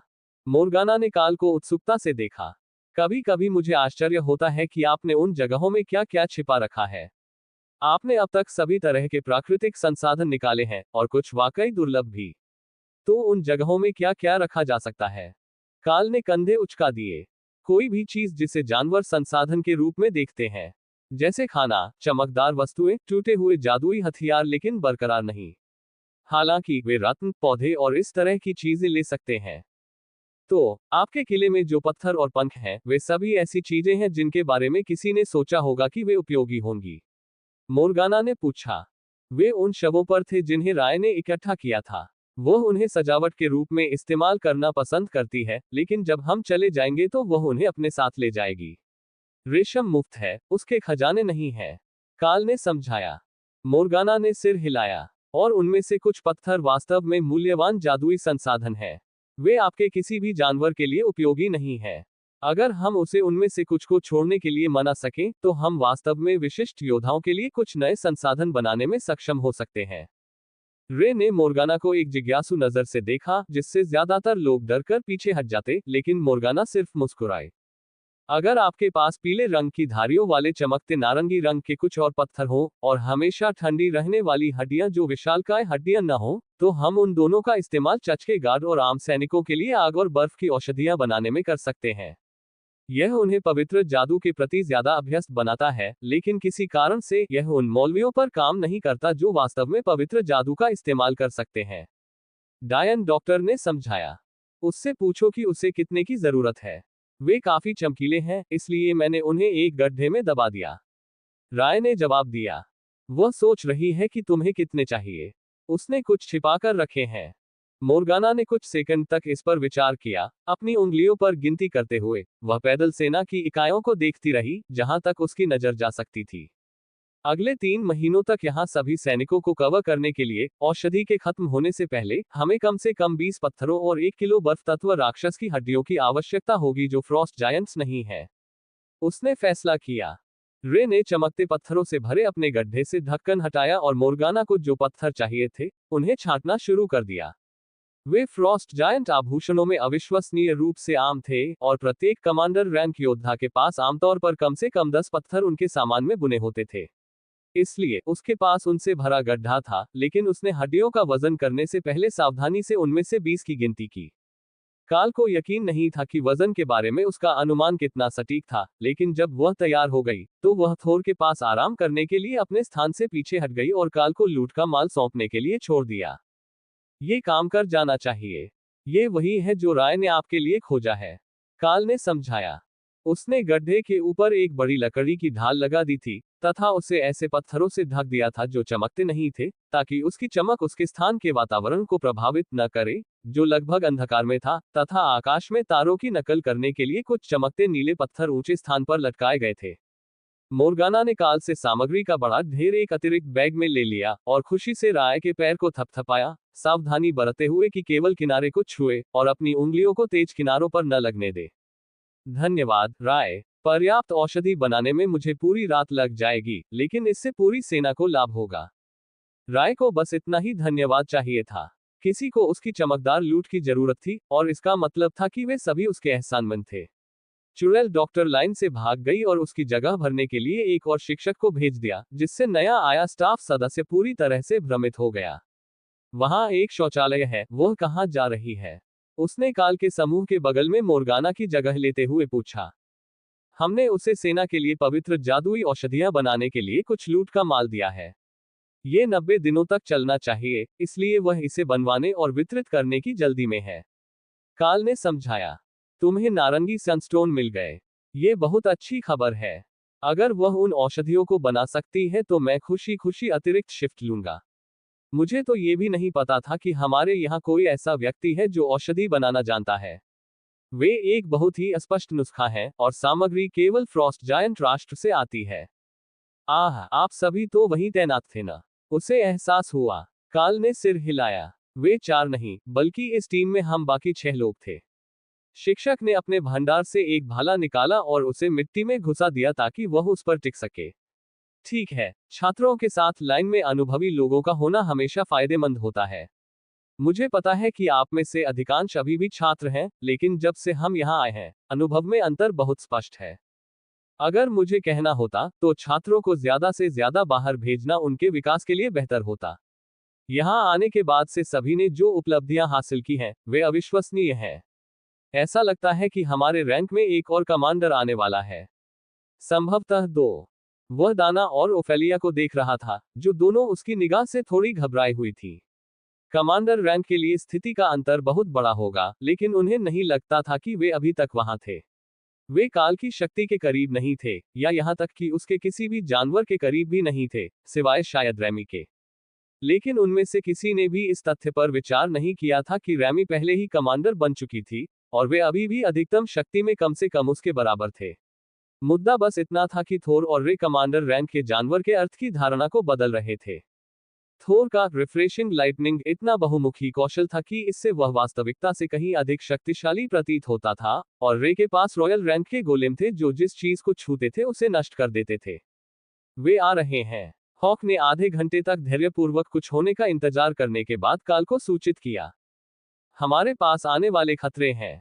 हॉक हवा में है, टोह ले रहा है। उसका कहना है कि और भी खतरे आ रहे हैं। मैं 1 सेकंड में और जानकारी लूंगा, काल ने बताया। हमारे रास्ते में लगभग 5 बड़ी टीमें आ रही हैं, फिर बाकी सभी के लिए भी यही स्थिति है। शायद 100 बड़ी टीमें, हॉक ने अनुमान लगाया। एक बड़ी टीम में 10 लोग थे, इसलिए उनके लिए लगभग 1000 हिल जायंट्स आ रहे थे। हॉक का कहना है कि हमारे सेक्शन में 100 लोग आ रहे हैं, और वह कुल मिलाकर लगभग 1000 लोगों को देख सकता है। काल ने बताया। शिक्षक ने अपना रेडियो उठाया और संदेश अन्य इकाइयों को दे दिया, जिन्होंने तुरंत हमले का अलार्म नहीं बजाया, क्योंकि वे पहले से ही तैयार थे, लेकिन तोपखाने ने 1 मिनट बाद ही हमला शुरू कर दिया, जब उन्हें दिग्गजों की स्थिति के बारे में सकारात्मक पुष्टि मिली। ये सभी को ये बताने के लिए पर्याप्त था कि उनका दिन समाप्त नहीं हुआ है, लेकिन काल अपने विश्राम स्थान से नहीं उठे, न ही डाना, जो उनके बगल में झुकी हुई थी, तथा अपनी मानसिक शक्ति को पुनः प्राप्त करने के लिए ध्यान करते हुए सोने से बचने की कोशिश कर रही थी। हिल जायंट्स पहले से ही हमला कर रहे थे, हालांकि वे 10 किलोमीटर से ज्यादा दूर थे। उन्हें मानव रेखाओं तक पहुंचने में ज्यादा समय नहीं लगा, लेकिन हमले का अलार्म अभी भी उनके नजर आने का इंतजार कर रहा था, ताकि छात्रों को स्थिति में आने से पहले थोड़ा और आराम मिल सके। जब जायंट्स नजर में आ गए और सभी अपने पैरों पर खड़े हो गए, तभी सैनिकों को वापस लाइन में भेजा गया, ताकि वे तेजी से आगे बढ़ रही दुश्मन की लाइनों से भिड़ने की तैयारी कर सकें। इससे उन्हें हिल जायंट्स की बमबारी शुरू होने से पहले आधे जादूगरों को अपनी स्थिति में लाने का समय ही नहीं मिला। लेकिन एक बार जब वे रेंज में आ गए, तो हिल जायंट्स आगे नहीं बढ़े, वे रुक गए और अपनी लाइनों के सामने अवरोध बनाने के लिए अर्थ मैजिक का इस्तेमाल किया, ताकि वे लाइनों पर बमबारी कर सके और छात्रों के सीधे हमलों से दूर रह सके। गोलेम अब नो मैंस लैंड पर हमला कर रहे थे, जबकि उन पर पत्थरों और नुकीले कांटों की बौछार हो रही थी। लेकिन जितनी तेजी से वे गिर रहे थे, उतनी ही तेजी से वे फिर से तैयार हो रहे थे, ताकि वे फिर से कास्ट की अधिकतम सीमा से हमला कर सकें। काल, क्या तुम थोर से मेरे सैंड गोलेम्स को फिर से फेंकवा सकते हो? ये वाकई बहुत अच्छा काम कर गया, और उनके पैर छोटे हैं। मिक ने पूछा। खुशी से। राय, क्या तुम थोर की पूंछ के लिए एक गुलेल की टोकरी बना सकती हो? काल ने ऊंची आवाज में पूछा। उसने जल्दी से एक जालीदार जाल बनाया और पहला गोलेम गेंद की तरह मुड़ते हुए उसके अंदर घुस गया। थोर ने छोटे गोलेम को फेंका, जो आकाश में एक पत्थर से टकराया, जिससे पत्थर और गोलेम के अवशेष दोनों ही जमीन पर गिर गए। अगला फायर, काल ने खुशी से कहा जब एक और गोलेम लोड हुआ। ये हिल जायंट की रेखाओं के ठीक ऊपर से उड़ा, लेकिन ये पीछे से हमला कर सकता था, और मिक ने उसे अंगूठा दिखाया, जिससे ये संकेत मिला कि गोलेम अपनी लैंडिंग से बच गया है। एक के बाद एक उन्हें फेंका गया, और उनमें से ज्यादातर इस प्रक्रिया में मर गए। वास्तव में, उन्हें जीवित वहां पहुंचने में इतना समय लगा कि रे ने स्पाइडर गोलेम्स का दूसरा सेट भेजा, जिसमें दाना के स्टोन गोलेम्स उनकी पीठ पर थे, इससे पहले कि मिक ने आखिरकार सभी 6 को लाइन पर जीवित रखा। खैर, मैं यह नहीं कह सकता कि यह अधिक समय प्रभावी है, क्योंकि यदि वे पैदल हों तो वे तोपखाने से बच सकते हैं, लेकिन यह निश्चित रूप से अधिक मजेदार है। काल ने कहा जब थोर ने अपना काम समाप्त किया। जब तक आप प्रयास नहीं करेंगे, तब तक आपको पता नहीं चलेगा, है ना? मिक हंसा। हालांकि वे काफी प्रयास के बाद लाइन तक पहुंच गए थे, लेकिन वे ज्यादा देर तक नहीं टिक सके, और मिक ने अगले समूह को कर्नल विल्क्स के अन्य गोलेम्स और फायर एलिमेंटल्स के साथ युद्ध के मैदान में भागने पर मजबूर कर दिया। यदि जायंट्स आगे नहीं बढ़ते तो ये बहुत ही कष्टप्रद लड़ाई होती। आधे घंटे तक गतिरोध के बाद, जिसमें जादूगरों और हिल जायंट्स के बीच दूर से हमला करने की होड़ लगी रही, ये स्पष्ट होता जा रहा था कि यह लड़ाई जल्द ही समाप्त नहीं होने वाली थी, और हिल जायंट्स को केवल एक ऐसे जादूगर की आवश्यकता थी जो दूर से हमला करने में कम सक्षम थे, ताकि वे सेंध लगा सकें। प्रोफेसर, क्या हमें किनारे पर थोड़ी अराजकता फैलानी चाहिए? इससे हमारे जादूगर थकने से पहले ही वे आगे बढ़ जाएंगे। काल ने सुझाव दिया। मुझे याद आ रहा है कि आपने पहले भी एक बार ऐसा किया था। आपके लिए वह कैसे काम आया? प्रोफेसर ने पूछा। ठीक है, हम लक्ष्य तक पहुंचने से पहले ही भाग गया, लेकिन हम इस फ्लैंक पर कमांडर रैंक के अधिकांश खतरों को समाप्त करने में कामयाब रहे, और इस तरह उस दिन की लड़ाई प्रभावी रूप से समाप्त हो गई। काल ने कंधे उचकाते हुए उत्तर दिया। मैं इसे युद्ध के नेताओं के सामने रखूंगा और देखूंगा कि वे क्या सोचते हैं। अगर आपकी टीम वास्तव में गतिरोध को तोड़ सकती है, या उन्हें आगे बढ़ने के लिए प्रेरित कर सकती है, तो यह इसके लायक होना चाहिए। योद्धा वर्ग के प्रोफेसर ने सहमति जताई। उन्हें जवाब मिलने में बस कुछ सेकंड लगे। 10 लोगों की स्वयंसेवी स्ट्राइक फोर्स को 10 मिनट में लाइन चार्ज करने की अनुमति है। प्रस्थान से पहले अंतिम संस्कार की तैयारी कर लेनी चाहिए। काल ने शिक्षक की ओर आश्चर्य से देखा। ऐसा लगता है कि वे इस मिशन के बारे में उतने आशावादी नहीं हैं, जितने मैं हूं। काल ने एक सेकंड रुककर अपनी आवाज ऊंची की। लेकिन इस बात को ध्यान में रखते हुए, मुझे अपने साथ जाने के लिए 9 स्वयंसेवकों की जरूरत होगी। टीमें मायने नहीं रखती, लेकिन कमांड का कहना है कि संभावना यही है कि तुम वापस नहीं आओगे। एक सेकंड में ही काल की पूरी टीम उसके पास खड़ी थी। उसके पीछे मोर्गाना, कर्नल विल्क्स और टैंक थे। लेकिन फिर लोगों का आना बंद हो गया। सभी ने रेडियो संदेश सुना। ये संभवतः उन स्वयंसेवकों के लिए अंतिम समय था जो संतुलन को तोड़ने और हिल जायंट्स को हमला करने से पहले अपने जादूगरों को थका देने से रोकने के लिए गए थे। काल कुछ कहने ही वाला था कि 2 और आदमी दौड़ते हुए शिविर में आए। अच्छा, हम समय पर पहुंच गए। हमने नहीं सोचा था कि काल टीम के साथ जाने से पहले पूरे 10 मिनट तक इंतजार करेगा। डग मैकेंजी की मुस्कान संक्रामक थी, हालांकि बॉब का चेहरा गंभीर था क्योंकि वह अपने भाई के बगल में भाग रहा था। ठीक है, अब 10 हो गए हैं। देवियों और सज्जनों, अब जाने का समय है। चलो हिल जायंट्स को दिखाते हैं कि यह कैसे किया जाता है। काल ने घोषणा की। धीमी गति से चलने वाले टीम के सदस्यों ने स्वयं को थोर, रे और स्पाइडर गोलेम्स पर लाद लिया, जबकि अन्य लोग पंक्ति के आगे चले गए। सेक्शन कमांडर ने उन्हें पीछे से आवाज दी, लेकिन अभी तो 10 मिनट भी नहीं हुए हैं। डॉग ने उसे अंगूठा दिखाया। साफ है। बाकी लोगों से कहो कि वे 2 मिनट और इंतजार करें ताकि हिल जायंट्स को चकमा दिया जा सके। कोई भी 12 मिनट के टाइमर की उम्मीद नहीं करता। शिक्षक को समझ में नहीं आ रहा था कि समूह के हिल जायंट्स पर हमला करने के दौरान क्या कहना चाहिए। उसने बस जादूगरों को इशारा किया कि वे जितना हो सके उन पर एक अवरोध बनाए रखें, ताकि समूह को अंदर आने के दौरान थोड़ी ऊर्जा की बचत हो सके। क्या हम सचमुच एक उच्च पादरी और इतने सारे कमांडरों को खो देंगे? एक छात्र ने पूछा। हालांकि अन्य लोग इतने प्रसिद्ध नहीं थे, टैंक स्कूल में एक प्रिय व्यक्ति था, उसके इस आग्रह के बावजूद कि वह केवल अंशकालिक शिक्षक था। मिक ने अपने सहपाठियों को एक उदास मुस्कान दी। उन्हें कम मत समझो, वे सभी पागल हैं, लेकिन उस समूह का हर व्यक्ति युद्ध में एक राक्षस है। बस देखो कि जब वे करीब आते हैं तो क्या होता है। ये हम सभी के लिए एक ज्ञानवर्धक अनुभव होने वाला है। दूसरे छात्र उसे पागलों की तरह देख रहे थे। वे ये देखना नहीं चाहते थे कि जब वह समूह हिल जायंट्स की रक्षात्मक किलेबंदी तक पहुंचेगा तो क्या होगा। जैसे ही वे भागे, काल आगे की ओर बढ़ा और अपना मॉल निकाला। थोर उसके ठीक पीछे था, इसलिए जब तक मॉल पत्थर को तोड़ता, वे जाने के लिए तैयार थे। जब वह दीवार से 2 कदम दूर था, स्पाइडर गोलेम गायब हो गए, अपने सवारों को मिट्टी में छोड़कर, जबकि लूट्स और डाना थोर की पीठ से नीचे कूद गए। काल का हथौड़ा दीवार से टकराया और पत्थर फट गया क्योंकि शटर के प्रभाव ने निर्माण के माध्यम से एक शॉकवेव भेजा, जिससे अवरोध का 5 मीटर का हिस्सा छोटे टुकड़ों में टूट गया। फिर वापस बुलाए गए स्पाइडर गोलेम हिल जायंट्स पर उसके सिर के ऊपर से उड़ रहे थे, जबकि काल घुटनों पर निशाना साध रहा था, जिसका उद्देश्य समुद्र तट की स्थापना के लिए निकटतम लक्ष्यों को अपंग करना था। लेकिन क्षेत्र के अधिकांश दिग्गज आरोही थे और गोलेम्स उन्हें टुकड़े टुकड़े कर रहे थे, इससे पहले कि थोर और टेसा दीवार के माध्यम से इसे पार कर सकें। भूकंप के एक झटके के साथ जो काल के चारों ओर विभाजित हो गया और 1 दर्जन दिग्गजों को उनके पैरों से गिरा दिया। ओफेलिया और बॉब दाईं ओर चले गए, उनके पीछे मोर्गाना और रेमी थे। उस क्षेत्र में एक विशाल तूफान बन रहा था, जिसमें बिजली की चमक और आग के गोले थे, जब हॉक ने हमला किया, जो अपने पंखों को सूखा रखने के लिए अक्सर उपेक्षित पवन अवरोध में घिरा हुआ था। रेमी ऊपर से दिग्गजों पर हमला करने के लिए दीवार पर टोटेम लगा रही थी, और भीड़ में चेन लाइटनिंग थूक रही थी, जबकि वह चुड़ैल डॉक्टर के बगल में रेंग रही थी, जो जादू के एक काले बादल से घिरी हुई थी, जो पहाड़ी दिग्गजों में किरणें भेज रही थी जो उनके मांस को भ्रष्ट और सड़ा देती थी। दाना थोर के साथ दीवार से दूर चली गई, उसके दोनों ओर गोलेम थे और वह अपने जादुई मिसाइलों से चेहरों पर निशाना साधकर उनका ध्यान भटका रही थी, जबकि युद्ध पादरी और लाइटनिंग सेरों ने उन पर वार किया और उन्हें कुचल दिया।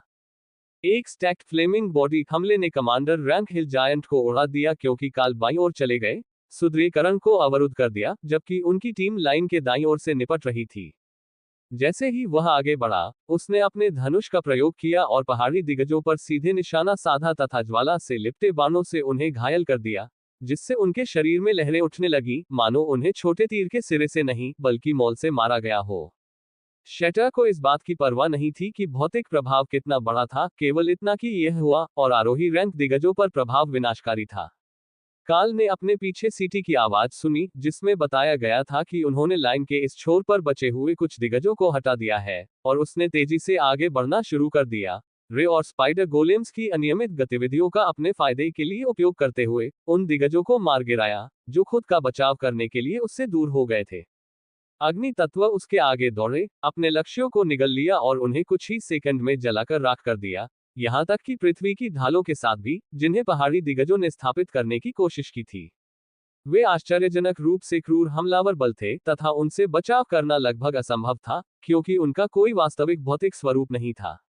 ओफेलिया और टैंक थोर के साथ उग्र थे, जो उनके क्रोध को आकर्षित नहीं कर रहा था जिस तरह से मानव साथियों ने अक्सर युद्ध में किया था, लेकिन बॉब काल से जुड़ने के लिए आया था क्योंकि उन्होंने सफाई शुरू कर दी थी। दाना दो बर्सर्कर्स और एक उग्र थोर के पागलपन से पीछे हट गई, अपने गोलेम को बॉब के साथ ले गई और पादरियों को हमलों से बचाया। लेकिन लोट्स और डग भी सुस्त नहीं थे। कांटेदार बेलें जमीन से ऊपर उठी, जिससे जायंट्स लड़खड़ा गए और उलझ गए। काल ने उन पर तीरों की बौछार कर दी और बॉब ने उन्हें टुकड़े टुकड़े कर दिया। हमलावर दल अभी हिल जायंट्स के बीच से पैदल ही आगे बढ़ रहा था, लेकिन अधिक संख्या में रक्षक भी अपनी ओर मुड़ रहे थे, क्योंकि उन्हें एहसास हो गया था कि पहले समूह ने हमला बंद नहीं किया है। अकादमी के हमले का प्राथमिक लक्ष्य हिल जायंट्स को अपना हमला रोकने तथा रणनीति बदलने के लिए मजबूर करना था। लेकिन अब तक टीम केवल दीवार के पीछे अपने निकट खड़े लोगों का ही ध्यान आकर्षित कर रही थी, तथा कोई भी जायंट्स बाकी डिफेंडरों पर हमला नहीं कर रहा था, जहां छात्र उन्हें आसानी से काट सकते थे। यदि आप आर्टिलरी सेक्शन को शामिल करते हैं तो अकादमी के अधिकार क्षेत्र में कुल 30 किलोमीटर की लाइन थी। काल की टीम अकेले इतनी दूरी तय नहीं कर सकती थी, लेकिन कुछ ही मिनटों में अन्य टीमें भी हमला कर देंगी, और यह जायंट्स को आगे बढ़ने के लिए पर्याप्त हो सकता है। लेकिन तत्काल क्षेत्र में उन्होंने अपना काम पूरा कर लिया था। दीवार में एक बड़ी दरार थी, हिल जायंट की रक्षा का अंत नष्ट हो गया था, और एलिट्स तेजी से लाइन के पार अपना रास्ता बना रहे थे। इस दर पर वे वास्तव में अगली टीम के स्थान पर हमला करने से पहले ही पहुंच सकते थे। लेकिन काल जानता था कि यह एक इच्छाधारी सोच थी, ऐसा कोई तरीका नहीं था कि यह बलारोही रैंक के दिग्गजों से इतना भारी हो। ऐसा तब नहीं हुआ जब वे अपने चरम पर होने पर नियमित रूप से कमांडर तक पहुंच जाते थे। जैसे ही काल की टीम आगे बढ़ी, हिल जायंट्स पीछे हट गए और अपनी बाधा दीवार के पीछे एक उचित रक्षात्मक गठन बनाया। ये लंबे समय तक मायने नहीं रखने वाला था, क्योंकि स्पाइडर गोलेम दीवार से सबसे दूर समूह की तरफ बढ़ रहे थे, उनके और योद्धाओं के बीच थोर था। इस बात की संभावना न के बराबर थी कि कुछ उस चलती हुई स्टीमरोलर से आगे निकल जाए, खासकर तब जब भूकंप और कांटेदार बेलें हर सेकंड दिग्गजों को जमीन पर खींच रही थी। बेलें काल के चलने की तुलना में तेजी से फैल रही थी, जिससे हिल जायंट्स के लिए स्वतंत्र रूप से आगे बढ़ना लगभग असंभव हो गया था, और वे गोलेम और काल के तीरों के हमलों के प्रति कमजोर हो गए थे। जब वे लड़ रहे थे तब मोर्गाना के कोट पर लगा रेडियो शांत था, क्योंकि नेतृत्व अनावश्यक बकबक के कारण सहायता के लिए की गई कॉल को चूकना नहीं चाहता था। जैसे जैसे वह आगे बढ़ रही थी, डायन डॉक्टर वास्तव में अपने तत्व में आ रही थी, और जब उसने रेमी को जहर से एक बोतल भरने को कहा, तो उसका अभिशाप केवल नेक्रोटिक होने से विषैला हो गया, जिससे प्रभावित दिग्गज ऐंठन में आ गए या पीड़ा में चीखने लगे। काल ने खुद को याद दिलाया कि उस महिला के साथ किसी भी गंभीर झगड़े में मत पड़ो। उसका जादू कपटी था, और अगर ये तुम्हारी बाधाओं को पार कर गया, यहां तक कि हवा में भी फैल गया, तो तुम खत्म हो जाओगे। बार बार हिल जायंट्स ने मनुष्यों की गति को धीमा करने के लिए पत्थर की बाधाएं खड़ी की, लेकिन गोलेम्स ने उन्हें तुरंत ही तोड़कर बजरी में बदल दिया, जबकि डाना और कर्नल विल्क्स ने समूह के ऊपर एक छतरीनुमा बाधा खड़ी करके फेंके गए पत्थरों को रोकने का काम एक साथ किया। यहां तक कि अगर रिफ्रेशिंग लाइटनिंग बाधा भी बनी रही, तो अगर कोई जमीन पर गिर गया और अपनी लय से बाहर हो गया तो यह एक गड़बड़ होगी। दूर से एक हॉर्न की आवाज आए और काल ने जायंट्स में बदलाव महसूस किया, क्योंकि वे उसके समूह की ओर बढ़ने पर ध्यान केंद्रित करने के बजाय आगे बढ़ने वाली टीमों पर हमला करने लगे। डग की आवाज समूह में गूंज उठी, जो उसके जादू से और भी बढ़ गई। तेज गति से आगे बढ़ो, समय दोगुना करो, और हम अगले समूह के सामने की रक्षा को तोड़ देंगे, उसने घोषणा की। प्रकृति के प्रति उसके लगाव ने उसके लिए ये बताना आसान बना दिया कि जीवित चीजें कहाँ हैं, और किसी ने उसके निर्णय पर सवाल नहीं उठाया, क्योंकि वे आगे बढ़ने पर ध्यान केंद्रित कर रहे थे और न केवल हिल जायंट्स पर लगातार दबाव डाल रहे थे। अपनी बाईं ओर की दीवार पर हमला करो, इसे मॉल से तोड़ दो, डग ने आधे मिनट बाद कॉल किया। काल ने निर्देश का पालन किया और पाया कि 20 मीटर दूर एक समूह उसकी ओर दौड़ रहा था। आप सभी को देखकर अच्छा लगा, अपनी अपनी पोजीशन ले लो, काल ने सबसे नजदीकी योद्धा को आवाज दी। इस टीम में कोई जादूगर नहीं था, केवल एक डर्यूड था जो तेज दौड़ने के लिए उल्लूभाव रूप में था। काल को संदेह था कि कई समूहों के साथ ऐसा ही होगा। जादूगर गति के साथ नहीं चल सकते थे, इसलिए वे स्वेच्छा से समूह को नीचे खींचने के लिए नहीं आए होंगे। जैसे ही वह काल के पास पहुंचा, उल्लूभाव का आकार बढ़ गया और क्रूरता उसके समूह को घेरने के लिए फैल गई।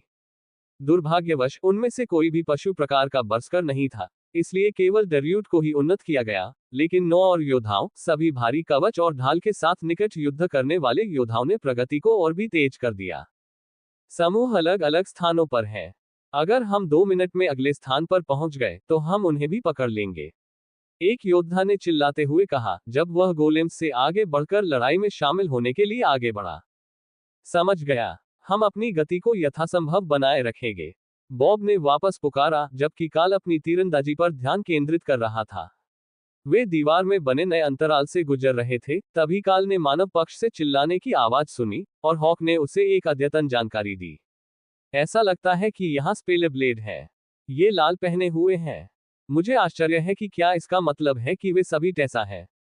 उसने पूछा। मुझे लगता है कि यह हमारे वर्दी के रंगों की तरह है, पादरी की तरह नहीं। काल ने जवाब दिया, क्योंकि उसने अपनी हमले की गति को बनाए रखा। अधिक जादूगर उनके समूह के लिए एक अद्भुत जोड़ होंगे, लेकिन उन्हें नहीं पता था कि अकादमी बल को सुदृढ़ीकरण के रूप में स्पेलर ब्लेड कब मिले थे। काल की टीम अब लाइन पर ज्यादा दूर नहीं थी, मुख्य शिविर के बराबर ही थी, इसलिए वे किसी दूरस्थ स्थान से नहीं आ रहे थे। जादूगर अपने जादू के साथ तेजी से आगे बढ़े और समूह के पीछे आ गए, जिससे टीम पर कमजोर पड़ रही बाधाओं को और मजबूत किया जा सके, इससे पहले कि वे अपने कुछ सदस्यों को दूसरी पंक्ति से तलवार से हमला करने के लिए आगे भेजते, जहां काल अपने तीर चला रहा था। कोई शब्द नहीं बोले गए, केवल हमलों की मात्रा और लड़ाई की गति में वृद्धि हुई। प्रत्येक पहाड़ी विशालकाय केवल कुछ हमलों तक ही टिक पाया, उसके बाद सामूहिक हमलों ने उन्हें खत्म कर दिया। टीम में 30 लोगों के साथ वे अब संघर्ष नहीं कर रहे थे, तब भी जब हिल जायंट्स ने समूह को घेरने की कोशिश शुरू की। स्पेलर ब्लेड्स ने उन्हें रोकने के लिए आगे बढ़े, एक तरफ दीवार के साथ एक रक्षात्मक अर्धवृत्त बनाया, जबकि बेलों ने समूह को घेर लिया और प्रगति क्षण भर के लिए रुक गई। जायंट्स रिकॉर्ड संख्या में गिर रहे थे, लेकिन उन्हें अभी भी नेतृत्व समूह नहीं मिला था, इसलिए काल ने लड़ते समय चेहरों की जांच शुरू कर दी। उम्मीद है कि ये क्लोनों के समूह नहीं थे, जिन्हें मरने से पहले अराजकता फैलाने के लिए भेजा गया था। जब समूह रुका तो काल को उनकी पंक्तियों में चिंता का एहसास हुआ, और फिर जब उन्होंने फिर से आगे बढ़ना शुरू किया तो राहत की भावना भी महसूस हुई। मानसिक स्थान में प्रतीक्षा कर रहा पिशाच ब्लेड, जहां उपयोग में न होने पर बंद हुआ गिर जाता था, ऊर्जा से थरथरा रहा था, इसलिए काल ने इसे बाहर निकाला और अपने कवच पर चमड़े के एक लूप के साथ इसे अपनी पीठ पर लटका लिया। ये पूरी तरह सुरक्षित नहीं था, और जब वह भागता तो ये झूलता रहता था, लेकिन ब्लेड से ऊर्जा उसकी ओर प्रवाहित होने लगी, तथा ब्लेड में चमक के कारण उसका स्थान शक्ति से भर गया। अंततः वह अब और अधिक खिंचाव को अनदेखा नहीं कर सका, और काल ने धनुष को एक तरफ रख दिया, तथा ब्लेड को अपने हाथों में लेकर हिल जायंट्स पर आक्रमण कर दिया। ऐसा लग रहा था कि ब्लेड काल की याद से कहीं बेहतर गुणवत्ता का था, और उसमें से जो शक्ति अवशोषित हो रही थी, उससे काल के शरीर में ताजगी भरी ऊर्जा प्रवाहित हो रही थी। लोट्स ने अपने कर्मचारियों पर जादू को सक्रिय करते ही जायंट्स के बीच पानी के भंवर घूमे, और काल हंस पड़ा, क्योंकि रैमी के थंडरस्टॉर्म से पानी उसके चेहरे पर बह रहा था। पूरा इलाका दलदल में बदल रहा था, जिसमें कांटेदार बैलें थीं, और धरती के नर्म होने के साथ ही जायंट्स कीचड़ में डूबने लगे थे। ये कई सप्ताह तक चली लड़ाई और तोपखाने की गोलाबारी से थर्राया हुआ था। यहाँ कोई मिट्टी नहीं बची थी, और लगातार हो रही बारिश ने इसे एक गाढ़े और चिपचिपे सूप में बदल दिया था। यहाँ तक कि इंसानों को भी इसमें से गुजरने में मुश्किल हो रही थी, जबकि दिग्गज मुश्किल से चल पा रहे थे क्योंकि वे अपनी पिंडलियों तक डूब गए थे। फिर अचानक चलना फिर से आसान हो गया, क्योंकि स्पेलर ब्लेडों में से एक ने टीम पर एक मूवमेंट स्पेल डाला, जिससे उन्हें नर्म जमीन पर हल्के से कदम रखने की अनुमति मिली। लाइन से और अधिक चिल्लाने की आवाजें आ रही थीं, और ऐसा लग रहा था कि लाइन उनसे थोड़ा पीछे थी। हॉक, अगली टीम कहां से आ रही है? काल ने पूछा। हमारे पीछे थोड़ा सा, लेकिन उनके पास एक बहुत बड़ा आदमी भी है जिसके पास एक स्मैशिंग टूल है। काल के लिए ये काफी अच्छा था। उनके पीछे कोई दिग्गज नहीं था, इसलिए टीम अपनी गति से समूह में शामिल होने के लिए एक ब्रीच और तूफान बना सकती थी। जब योद्धाओं ने दीवार पर बार बार प्रहार किया तो दीवार हिलने और गड़गड़ाने लगी, फिर वह धीरे धीरे ढहने लगी, जिससे योद्धाओं को निकलने का रास्ता मिल गया, लेकिन तब तक वे आगे बढ़ रही सेना से 30 मीटर पीछे रह गए थे, और इतनी देर हो चुकी थी कि उनके पीछे दौड़ रहे जादूगरों ने उन्हें पकड़ लिया था। काल जानता था कि वे निराश थे, और उसने अगले समूह के लिए एक छेद बनाने का निर्णय लिया, भले ही हॉक ने सोचा कि उन्हें खुद ही इससे निपटने में सक्षम होना चाहिए। रॉयल रैंक फ्लेमिंग बॉडी की 5 परतें अधिकांश आरोही या कमांडर रैंक योद्धाओं की तुलना में कहीं अधिक नुकसान पहुंचा सकती थीं, यहां तक कि बफ या शटर के बिना भी। हिल जायंट की अगली कुछ किलोमीटर की लाइनें पहले से ही गति में थीं, खुद को पुनर्व्यवस्थित कर रही थी और उनके और मानव लाइनों के बीच मुख्य अवरोधक दीवार के पीछे रक्षात्मक किलेबंदी की पंक्तियां बना रही थी। ये काल की टीम की प्रगति को धीमा कर देगा, लेकिन अगर वे मोर्चे पर बड़ी संख्या में सुदृढ़ीकरण नहीं भेजने वाले थे, तो ये केवल इतना ही कर सकता था। उन्हें धीमा करें और उन्हें रोके नहीं। हमले का मुख्य उद्देश्य हिल जायंट्स को उनके सुरक्षित स्थान से पत्थर फेंकने से रोकना था, जो काफी हद तक पूरा हो चुका था। अब उन्हें उस समय वापस जाने से रोकना था जब मानव दल पीछे हट गया था। कुछ मिनटों की देरी से अग्रिम सेना के दबाव में कोई बदलाव नहीं आने वाला था, तथा आत्मघाती हमले की शेष योजना को बदलकर मुख्य सेना में शामिल कर लिया गया था, जो पहले से ही हिल जायंट लाइनों के माध्यम से आगे बढ़ रही थी। दीवार में छेद होने के कारण वे जब चाहे पीछे हट सकते थे और मुख्य सेना में वापस आ सकते थे, जिससे हिल जायंट की सुरक्षा का एक बड़ा हिस्सा खाली रह जाता था, या फिर शिफ्ट बदलने की अनुमति मिल जाती थी तथा उनकी जगह नए लड़ाकू विमान आ जाते थे। हिल जायंट की पंक्तियों में आक्रमण ने अब इतना वेग प्राप्त कर लिया था कि वे आसानी से रक्षकों को समाप्त कर रहे थे, लेकिन जितना अधिक वे उन्हें समाप्त कर रहे थे, हमलावर उतना ही अधिक असहज महसूस कर रहे थे। वे जरूर कुछ भूल रहे थे। हिल जायंट्स इतने मूर्ख नहीं थे, उन्हें तब पीछे हट जाना चाहिए था जब उन्हें एहसास हुआ कि उनकी रणनीति काम नहीं कर रही थी। लेकिन जब उनके सामने एक पत्थर की बाधा ढह गई, तभी काल और हमलावर दल के अन्य सदस्यों को एहसास हुआ कि हिल जायंट्स एक गुप्त हथियार लेकर आए थे। देशद्रोही 10 मानव पुरुष, सभी शाही रैंक के निचले स्तर पर और अस्थिर दिख रहे थे, पागल आंखों से विशिष्ट टैबलेट के ऊपर अभिजात वर्ग को घूर रहे थे, जिसे काल ने चर्च के गार्ड की वर्दी के रूप में पहचाना, जिसमें सफेद वस्त्र नहीं थे, जिन्हें काले रंग से बदल दिया गया था। उन्हें अपनी शक्ति बढ़ाने के लिए संभवतः अस्थायी रूप से कोई संसाधन दिया गया होगा। उनके नेता ने काल की ओर एक ब्लेड तान दिया। टाइटन देवता उसका सिर मांग रहे हैं, उसे मेरे पास लाओ। काल ने अपने ब्लेड को रक्षात्मक स्थिति में घुमाया, आने वाले हमले के लिए तैयार, लेकिन उसके पीछे से स्पेलब्लेड और भी तेज थे। उनमें से 10 उसके सिर के ऊपर से उड़कर गद्दारों पर निशाना साधने लगे और लड़ाई शुरू हो गई। स्पेलब्लेड अपने हमले में अडिग थे, लेकिन वे पराजित थे और जैसे ही काल ने हमलावरों पर पहला चेन लाइटनिंग भेजा, टाइटन गॉड अनुयायी जल्दी से अलग हो गए, इसलिए उनमें से प्रत्येक कमांडर रैंक स्पेलब्लेड में से 2 को रोक सकता था, जिससे काल से निपटने के लिए 5 बच गए, जबकि शेष एलिट समूह ने हिल जायंट्स से लड़ाई की। लेकिन काल भी अकेला नहीं था, और रे ने अपने स्पाइडर गोलेम को उसके पास भेज दिया, जबकि गद्दार सावधानीपूर्वक आगे बढ़ रहे थे तथा अतिरिक्त खतरे से निपटने की तैयारी कर रहे थे। बहुत कमजोर, काल हंसा जब निकटतम योद्धाओं का ब्लेड टूट गया, क्योंकि यह चेन लाइटनिंग को अवशोषित करने का प्रयास विफल रहा। उसने टूटे हुए ब्लेड को गिरा दिया और रिजर्व से एक और ब्लेड निकाला, जबकि 2 और ब्लेड काल से भिड़ने के लिए आगे बढ़े और 2 ब्लेड स्पाइडर गोलेम्स को रोकने के लिए आगे बढ़े। गद्दारों के 4 त्वरित हमलों ने ताजा बिजली को तोड़ दिया, लेकिन ज्वलंत शरीर नहीं, और हमलावरों की मुस्कुराहट खुशी में बदल गई, जबकि उन्होंने काल के उग्र जवाबी हमले को रोक दिया। पीछे वाले आदमी ने लड़ाई में फिर से शामिल होने से पहले खुशी मनाई। कोई आखिरी शब्द? उसने अपने भीगे हुए बालों को चेहरे से पोंछते हुए व्यंग्य किया, जबकि तूफान ऊपर से लगातार आगे बढ़ रहा था। मकड़ी के देवता के लिए खून। जब राय हमला करने के लिए आगे बढ़ी तो काल के पास से एक विकृत हवा की लकीर गुजरी। जब उसका अगला पैर उसके लक्ष्य की छाती में घुसा तो खून बहने लगा, और खुशी से झूमते हुए आदमी की आंखें चौंक कर चौड़ी हो गईं, क्योंकि खून की फुहारों ने राय की रूपरेखा को फिर से दिखाई देना शुरू कर दिया। कौशल उन्नयन, पूर्ण अनुकूलन उपयोगकर्ता को अपने आसपास की चीजों की इतनी अच्छी तरह से नकल करने की क्षमता प्रदान करता है कि वे कम इंद्रियों वाले लोगों के लिए अदृश्य हो जाते हैं। छलावरण की रॉयल रैंक प्रगति। राय ने रॉयल रैंक के लिए एक और कौशल विकसित किया था, लेकिन यह उसके ऊपर खून के छींटे से निपट नहीं सकता था, इसलिए वह हिल जायंट्स के झुंड में वापस चली गई, जबकि आदमी हॉन्फ रहा था और खून के बहाव को रोकने की कोशिश कर रहा था, इस बात से अनजान कि उसे ग्लेसरेट से मारा गया था या घाव उसकी पीठ तक फैला हुआ था। काल से लड़ रहे 2 गद्दारों ने अपने हमले फिर से शुरू कर दिए। काल के वार को रोकने से पहले ही उन्होंने उसकी सुरक्षा को नष्ट कर दिया और काल को हमला करने का कोई मौका नहीं दिया। 1 मिनट तक तो ऐसा लगा कि काल स्पाइडर गोलेम्स की मदद के बिना कुछ भी नहीं कर सकता था, लेकिन अभी भी उनके अपने लक्ष्य पूरे नहीं हुए थे। हाथापाई एक लंबी और हारने वाली लड़ाई में बदल रही थी, क्योंकि उसकी बाधाएं बार बार कम हो रही थी, फिर ताजा हो रही थी, यहां तक कि सुरक्षा के घेरे के प्रभाव के साथ भी। व्यक्तिगत रूप से गद्दार काल की तुलना में बहुत अधिक शक्तिशाली नहीं थे, लेकिन उनके पास एक साथ लड़ने का वर्षों का अनुभव था, और जब काल एक के खिलाफ बचाव करने के लिए आगे बढ़ता था तो दूसरे को हमेशा एक झटका लगता था। काल को रक्षात्मक स्थिति में वापस आना पड़ा और रिफ्रेशिंग लाइटनिंग को उसके चेहरे पर एक जोरदार प्रहार से नीचे गिरा दिया गया जब उसने 5वीं बार इसे पुनः सक्रिय किया था। लेकिन स्पाइडर गोलेम से लड़ने वाले दो गद्दारों का प्रदर्शन उतना अच्छा नहीं था। वे मकड़ियों से ज्यादा तेज नहीं थे और उनके पास 8 नुकीले अंग नहीं थे, जिनमें से 4 का इस्तेमाल मकड़ियां आमतौर पर अपने पिछले हिस्से पर संतुलन बनाते हुए अपने लक्ष्य पर हमला करने के लिए करती थी।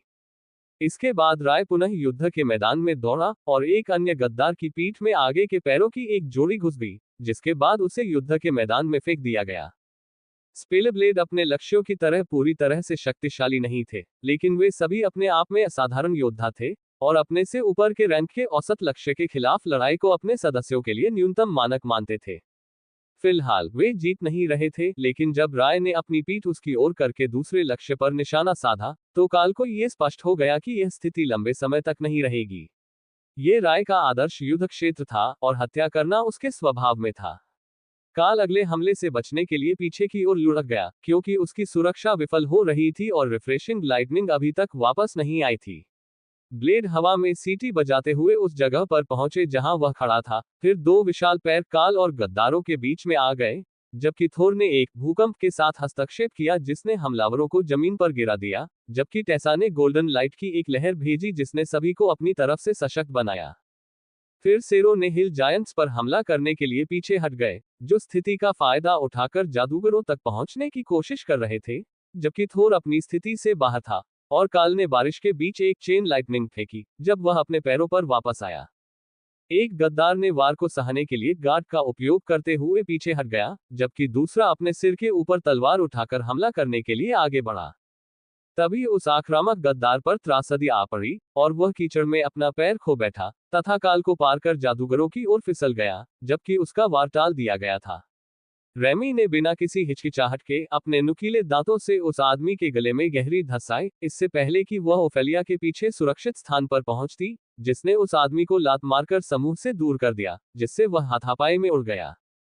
शेष बचे गद्दारों में बैंगनी प्रकाश चमकने लगा। जैसे जैसे वे लड़ते गए, उनकी लंबाई दोगुनी होती गई, लेकिन हर पल वे पतले होते गए तथा अपने लक्ष्य को प्राप्त करने के लिए अपनी जीवन शक्ति को जलाते हुए वे क्षीण होते गए। परिवर्तन के बाद पहले सेकंड में ही 4 स्पेल ब्लेड गिर गए, जबकि अन्य एक दूसरे के जादू को मजबूत करने और गद्दारों के शेष जीवन की प्रतीक्षा करने के लिए एक रक्षात्मक घेरे में फिर से एकत्र हो गए।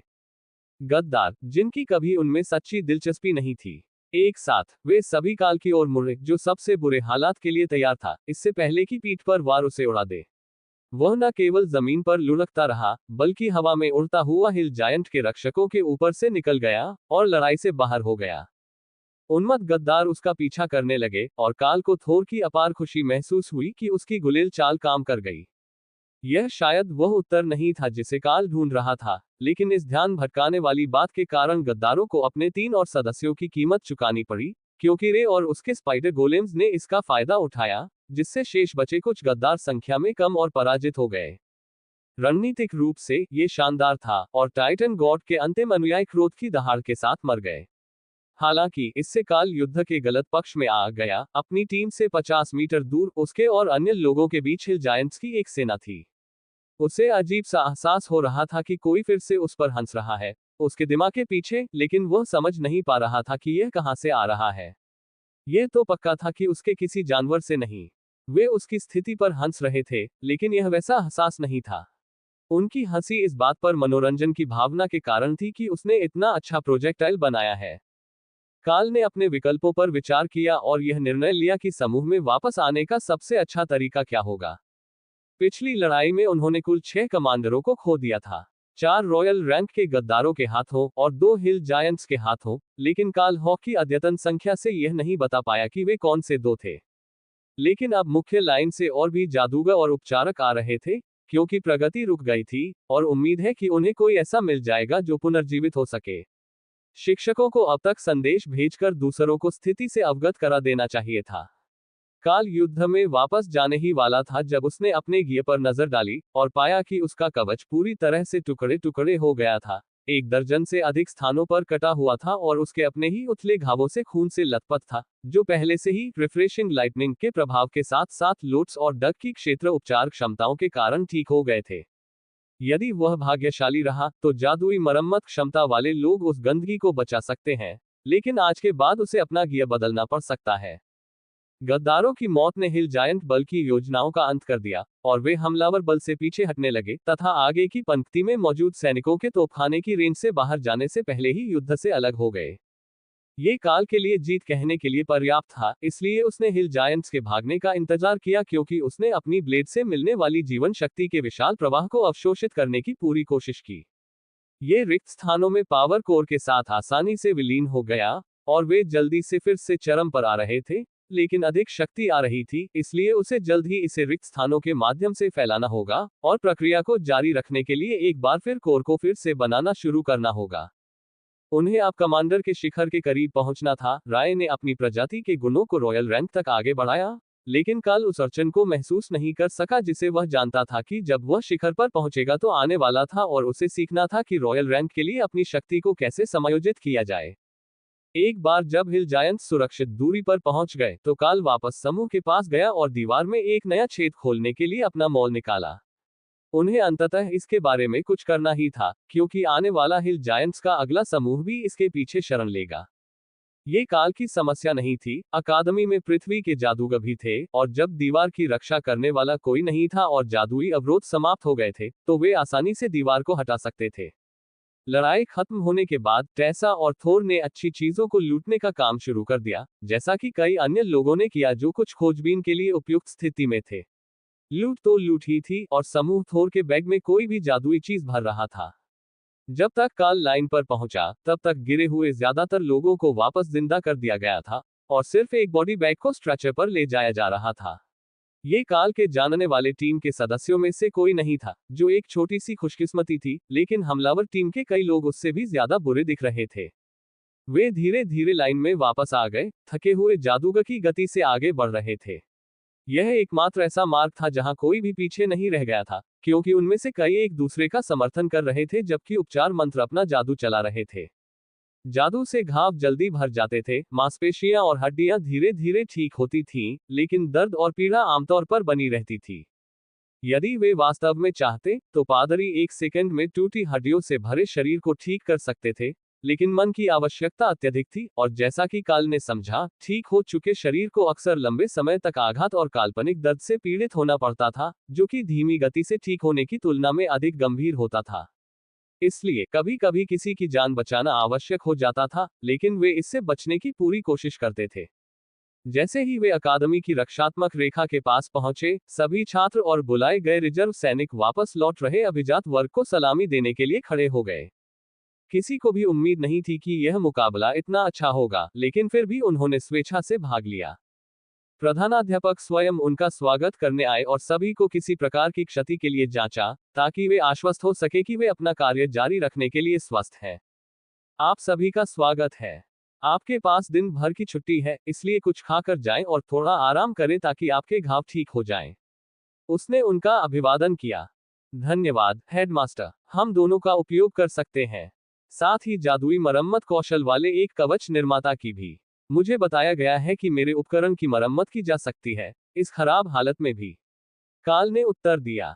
ठीक है, ये स्थिति इतनी खराब हो सकती है कि ज्यादातर लोग इसे ठीक करने की उम्मीद नहीं कर सकते, लेकिन हम तुरंत किसी को इस पर काम करने के लिए बुलाएंगे। आप सभी को मरम्मत की जरूरत है और इन दिनों बॉन्डेबल उपकरणों की कमी है। जब वे बातचीत कर रहे थे, जनरल स्टोनवॉल और जैक्सन दौड़ते हुए वहां आए और परिणाम से बहुत खुश दिख रहे थे। कमांडरों, आरोही अभिजात वर्ग, आपने बहुत बढ़िया काम किया है। आपने अपनी क्षमताओं के लिए हमारी हर उम्मीद को धता बता दिया है। जनरल जैक्सन ने आते ही घोषणा की। जनरल जैक्सन, आपसे फिर से मिलकर अच्छा लगा। आज एलिट्स ने वाकई कमाल कर दिया, खास तौर पर हील ने। लेकिन आपके सवालों का जवाब देने से पहले हमें कुछ खाना खा लेना चाहिए। मुझे पता है कि आपके पास हमारे लिए बहुत सारा खाना होगा, काल ने कहा।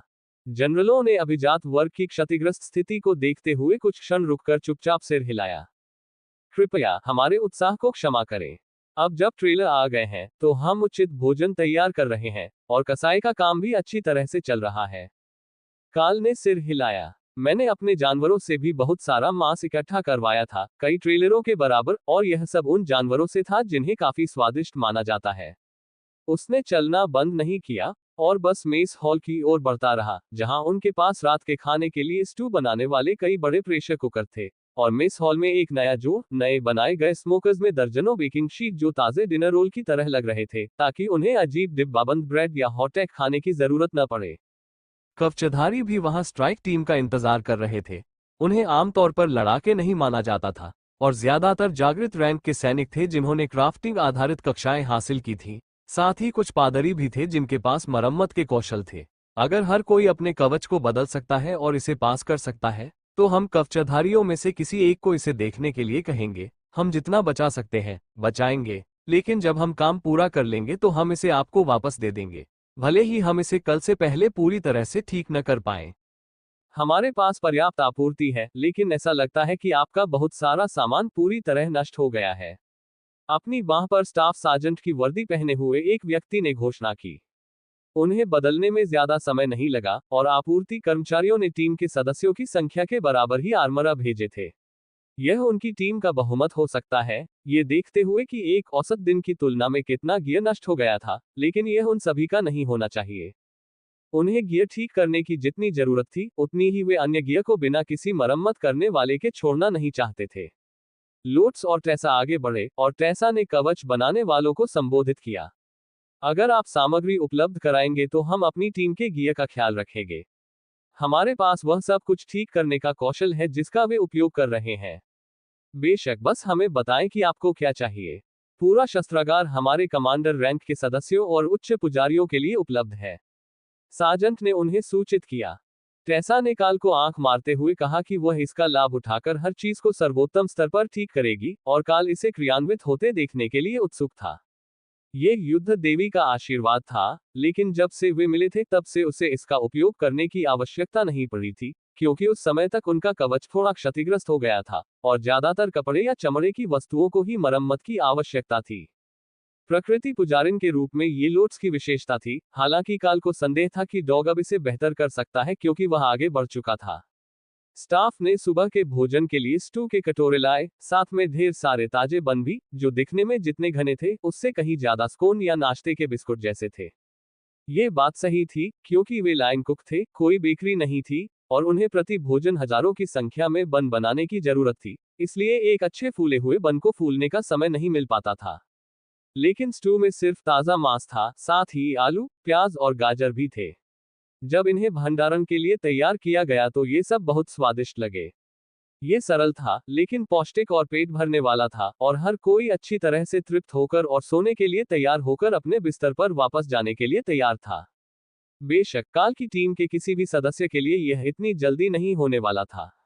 मोर्गाना अभी भी पैर की चोट से लंगड़ा रही थी, लुट्स और टेसा गियर की मरम्मत करने जा रहे थे, जबकि ओफेलिया अपने बेरसेकर रेज से बहुत परेशान थी और डाना को ध्यान लगाने की जरूरत थी। जादूगर वर्ग के एक शिक्षक ने कहा कि जैसे ही कुलीन वर्ग के लोग अपनी मेजों से उठने लगे, तुम्हारे जाने से पहले हमने उन सभी के लिए किताबें तैयार कर रखी हैं जो उनका इस्तेमाल कर सकते हैं। आतंक और क्रूरता। हमें बताया गया है कि वे जानवरों के पहलुओं वाले लोगों के लिए सबसे अच्छा काम करते हैं, इसलिए पादरी सभी उन्हें आजमा रहे हैं, लेकिन परिणाम अलग अलग हैं। ड्रूइड, जो युद्ध के अधिकांश समय तक उल्लूभाव की भूमिका में था, इस समाचार से बहुत प्रसन्न हुआ, क्योंकि वह पूरी तरह से पशुवत हो सकता था, लेकिन अन्य लोगों ने इस टिप्पणी को ये कहते हुए खारिज कर दिया कि इससे उन्हें कोई मदद मिलने की संभावना नहीं है। किताबों को काम करने के लिए आपको पशु रूप में होना पड़ सकता है, भले ही ये केवल थोड़ा सा आकार या आंखों का परिवर्तन हो। उन्हें जानवरों के लिए डिजाइन किया गया था और वे केवल मनुष्यों के साथ क्रॉस संगत हैं, काल ने कहा, ताकि कोई भी छूट न जाए। उपन्यास पहला पौराणिक जानवर मास्टर अध्याय 365 उल्लू भालू हॉक बोलते हैं। प्रथम महान जानवर मास्टर। टेसा ने किताबों के लिए अपना हाथ आगे बढ़ाया और जल्दी से पहली किताब खोली। उसकी आंखें लाल हो गईं और वे ड्रैगन की स्लॉट वाली आंखों में बदल गईं, और एक दमनकारी भावना हवा में भर गई। ये आतंक उसके लिए काम कर रहा होगा, लेकिन चाहे वह कितनी भी कोशिश करे, क्रूरता किताब उसके लिए नहीं खुलेगी। अगली कोशिश लोट्स की थी, जिसे प्रकृति पुजारी के रूप में बहुत उम्मीदें थी और वह जानवरों से बहुत प्यार करती थी। लेकिन उसने जो भी कोशिश की, जिसमें रेमी को अपने कंधों पर बैठाना भी शामिल था, वह किसी भी किताब को अपने लिए खोलने में सफल नहीं हो पाए। यही बात डॉग के साथ भी हुई, जो किसी भी मंत्र को काम में लाने में असमर्थ था। लेकिन जैसे ही डेर्यूड ने उन्हें उल्लू भाव के रूप में छुआ, वह तुरंत बड़ा हो गया और गर्व से चिल्लाया, जो हॉक के समान ही था। वह कहता है, हाँ, ये काम कर गया। हॉक ने विस्तार से बताया। उसे बधाई दो, काल ने निर्देश दिया, और हॉक ने ऐसा जवाब दिया जिसने डेर्यूड को चौंका दिया। उसने चौंककर हॉक की ओर इशारा किया, और फिर दोनों के बीच चीख पुकार के साथ एक संक्षिप्त बातचीत हुई, जो देखने में इतनी मजेदार न होती तो कानों वाले किसी भी व्यक्ति को परेशान कर देती। अब जब हमने ये स्थापित कर लिया है कि उल्लू भाव वास्तव में ड्रैगन हॉक्स जैसी ही भाषा बोलते हैं, तो चलिए आगे बढ़ते हैं। शिलालेखकर्ता ने पीड़ा भरी नजर से घोषणा की। उन्होंने कमरे में हर जगह कोशिश की, यहाँ तक कि कौशल प्राप्त करने के लिए बर्सिकर्स रेज का भी इस्तेमाल किया, लेकिन केवल पशुवत परिवर्तन वाले ही बर्सेक टेरर परिवर्तन प्राप्त करने में कामयाब रहे, जिसे ओफेलिया, टैंक और डेर्यूड ने पूरा किया था। ठीक है, कम से कम ये दूसरे की तरह बुरा तो नहीं है। हम आज इन सभी को आगे बढ़ाएंगे, और उम्मीद है कि हम 1 दर्जन या उससे ज्यादा बर्सेकर्स और डेर्यूड्स को शिक्षित कर पाएंगे। काल ने अपने आशावाद पर हंसी उड़ाई, लेकिन डग ने सोचा कि यह संभव हो सकता है। आपको उन पादरियों की भी तलाश करनी चाहिए जो परिवर्तन कर सकते हैं, खासकर सफेद वस्त्र और प्रकृति के पुजारी। उनमें से कई के पास एक पशु आधारित संवेदी मंत्र है जो उन्हें आंशिक रूप से बदल देगा, लेकिन हम में से किसी ने भी इस तरह का आशीर्वाद नहीं सीखा है। जनरल स्टोनवॉल ने वुल्फ की ओर देखा, इससे पहले कि वह जाने के लिए मुड़ता, और उत्सुक भाव से अपनी भौं उठाए। यदि हिल जायंट्स के बीच रॉयल रैंक के हमलावर छिपे होते तो आपकी क्या योजना थी? उसने पूछा। क्या तुमने कभी केचप के पैकेट पर पैर रखा है? काल ने जवाब दिया। ये कुछ ऐसा ही होगा। जब काल जाने के लिए मुड़ा तो बर्सिकर्स हंस पड़े, लेकिन वह शपथ ले सकता था कि उसने वास्तव में मोर्गाना को उसकी ओर आंखें घुमाते हुए महसूस किया था। वह किले में अपना सामान ठीक करने के लिए मौलवियों को बुलाने के लिए बाहर चला गया, लेकिन जैसे ही काल मेस हॉल से बाहर निकला, उसने जनरल को असली सवाल पूछते सुना। लेकिन किस पक्ष के लिए? किले में शांति थी क्योंकि सभी लोग अपने कवच को भंडारण में रखने के बाद उसे छांट रहे थे, गंदगी को हटा रहे थे और फिर उसे वापस निकाल रहे थे, लेकिन वे उसे सुसज्जित नहीं कर रहे थे। क्या आपको लगता है कि राय वाकई आगे बढ़ी थी? वह लड़ाई के बीच में ही गायब हो गई थी, और हम उसे मुश्किल से देख पा रहे थे। ऐसा लग रहा था जैसे वह आसपास के दृश्यों को दिखाने वाली एक स्क्रीन बन गई थी, और जब तक आप उसे छू नहीं लेते, वह गायब हो जाती थी। लोट्स ने पूछा, जब वह डाना के कवच पर चमड़े की मरम्मत करने लगी। काल ने अपना सिर हिलाया। अभी नहीं, लेकिन बहुत जल्द। वह पहले से ही अपने जन्मजात कौशल में से कम एक को उन्नत कर चुकी है, इसलिए यह बहुत दूर नहीं होगा। मुझे लगता है कि उसे अनुकूलन करने के लिए बस थोड़ा समय चाहिए, और वह वहां पहुंच जाएगी। बाकी लोगों का क्या हुआ? लोट्स ने पूछा। खैर, हॉक और थोर दोनों करीब हैं, लेकिन मुझे यकीन नहीं है कि उनकी क्षमता इस प्रक्रिया को कितना आसान बनाने जा रही है। रेमी को विकसित होने के लिए अभी भी कुछ समय चाहिए। रॉयल रैंक संभवतः उसके लिए एक विकासवादी अड़चन होगी, इसलिए वह एक पल के लिए अटक सकती है। काल ने कंधे उचकाए और नुकसान का आकलन करने के लिए अपने कवच के आखिरी हिस्से को सपाट कर दिया। जब वह इसे पहने हुए था, तब की तुलना में अब ये फर्श पर पड़ा हुआ और भी अधिक खराब लग रहा था। टेसा ने टूटी हुई चेन कड़ियों और टुकड़ों में फटी हुई स्टील प्लेटों को देखकर आह भरी। तुमने वाकई इस सूट पर कमाल कर दिया, है ना? जब तुम्हारा पूरा कवच स्विस चीज का बना है, तो तुम बिना किसी बड़ी चोट के युद्ध में कैसे सफल हो गई? उसने काम शुरू करते हुए पूछा। मैं इस बारे में सोच रहा था, और मुझे एहसास हुआ कि यह मेरी तकनीक का मुद्दा है। आप देखिए, फ्लेमिंग बॉडी मेरी त्वचा से सटा रहना पसंद करती है, सिवाय इसके कि यह मेरे हथियार के ऊपर फैली हुई है। लेकिन इसका मतलब है कि यह मेरे कवच के नीचे है और केवल रिफ्रेशिंग लाइटनिंग ही ऊपर है। तो थोर की बाधा को पहले दौर का नुकसान हुआ, कवच को दूसरे दौर का नुकसान हुआ, और फ्लेमिंग बॉडी बाधा को तीसरे दौर का नुकसान हुआ। तो मुझे बहुत ज्यादा गंभीर घाव नहीं हुए, लेकिन कवच को काफी नुकसान हुआ। यह मंत्र जिस तरह से काम करना चाहता है, इसलिए मैंने इसके बारे में ज्यादा नहीं सोचा, क्योंकि मैं आमतौर पर इसका इस्तेमाल बचाव के बजाय आक्रमण के लिए अधिक करता हूं। काल ने समझाया। आपका हथियार कैसा दिखता है? टेसा ने पूछा। काल ने इसे बाहर निकाला और देखा कि चौड़ा ब्लेड बहुत बेहतर पॉलिश किया हुआ लग रहा था और उसमें कम खामियां थी, जैसा कि उसे याद था। ब्लेड के शिलालेख में कहा गया था कि इसका उद्देश्य पराजित विरोधियों की जीवन शक्ति को अवशोषित करना था ताकि इसके धारक की शक्ति बढ़े, उन्हें अपने लोगों का चैंपियन बनाया जा सके। लेकिन ऐसा प्रतीत हुआ कि ब्लेड खुद उनके साथ बढ़ता गया, इसलिए उन्होंने इसे रास्ते में नहीं छोड़ा। ऐसा नहीं है कि यह काल को इसे आसानी से त्यागने देगा, क्योंकि यह उसके द्वारा छुए गए हर दूसरे धारदार हथियार को अस्वीकार कर देता था। मुझे तो यह एकदम नया लग रहा है। ये हथियार थोड़ा खास है, इसलिए मुझे नहीं लगता कि मुझे किनारे पर गड्ढों या दरारों के बारे में ज्यादा चिंता करने की जरूरत है, काल ने कहा। टेसा ने उसे सरसरी निगाह से देखा, फिर सिर हिलाया और उसे वापस दे दिया। हाँ, ऐसा लगता है कि यह आपके कवच की तुलना में युद्ध में बहुत बेहतर तरीके से बच गया। इसमें थोड़ा समय लगेगा और इसमें चमड़े का बैकिंग है, इसलिए मुझे इसे लोट्स को देना होगा जब वह समाप्त हो जाएगी। ठीक है, मैंने थोर को पेड़ों के नीचे बहुत सारा सामान गिराने को कहा है, इसलिए अगर मेरा सामान बहुत ज्यादा खराब हो गया है तो मैं हिल जायंट से कुछ जोड़ने की कोशिश कर सकता हूँ। हालांकि अगर हम उन्हें ठीक कर सके तो गॉन्टलेट्स में विशेष रूप से अच्छी ताकत है, काल ने प्रस्ताव दिया। ठीक है, पेड़ के नीचे लूट का माल और स्पेयर पार्ट्स हैं। जाओ और एक चेस्ट प्लेट ढूंढो जो तुम्हें बांध सके, और मैं अगले 1 या 2 घंटे में बाकी काम पूरा कर लूंगा। किसी और का गियर इतना खराब नहीं हुआ है, और मुझे तो बहुत कम नुकसान हुआ है, इसलिए मेरा गियर अभी भी काम करने लायक है। मैं इसे आखिर में ठीक करूंगी, ताकि हम सभी कम से कम काम तो कर सकें, टेसा ने जवाब दिया। काल सीढ़ियों से नीचे उतरा और पेड़ों के नीचे थोर द्वारा रखे गए ढेरों की जांच की। वे बाद में किसी को बुलाकर उन्हें साफ करवा सकते थे, लेकिन अभी के लिए बहुत कुछ चुनना बाकी था। हिल जायंट्स ने फ्रॉस्ट जायंट्स की तुलना में बेहतर उपकरण भी पहने थे, क्योंकि वे अर्थ मैजिक का इस्तेमाल करते थे और आसानी से अपना खुद का मेटल प्लेट कवच बना सकते थे। उनमें से ज्यादातर वास्तव में मंत्रमुग्ध नहीं थे, लेकिन जो टुकड़े मंत्रमुग्ध थे वे काफी अच्छी गुणवत्ता के थे, भले ही उनमें से ज्यादातर इतने बड़े थे कि उन्हें यहां वापस लाना थोर के लिए भी मुश्किल था।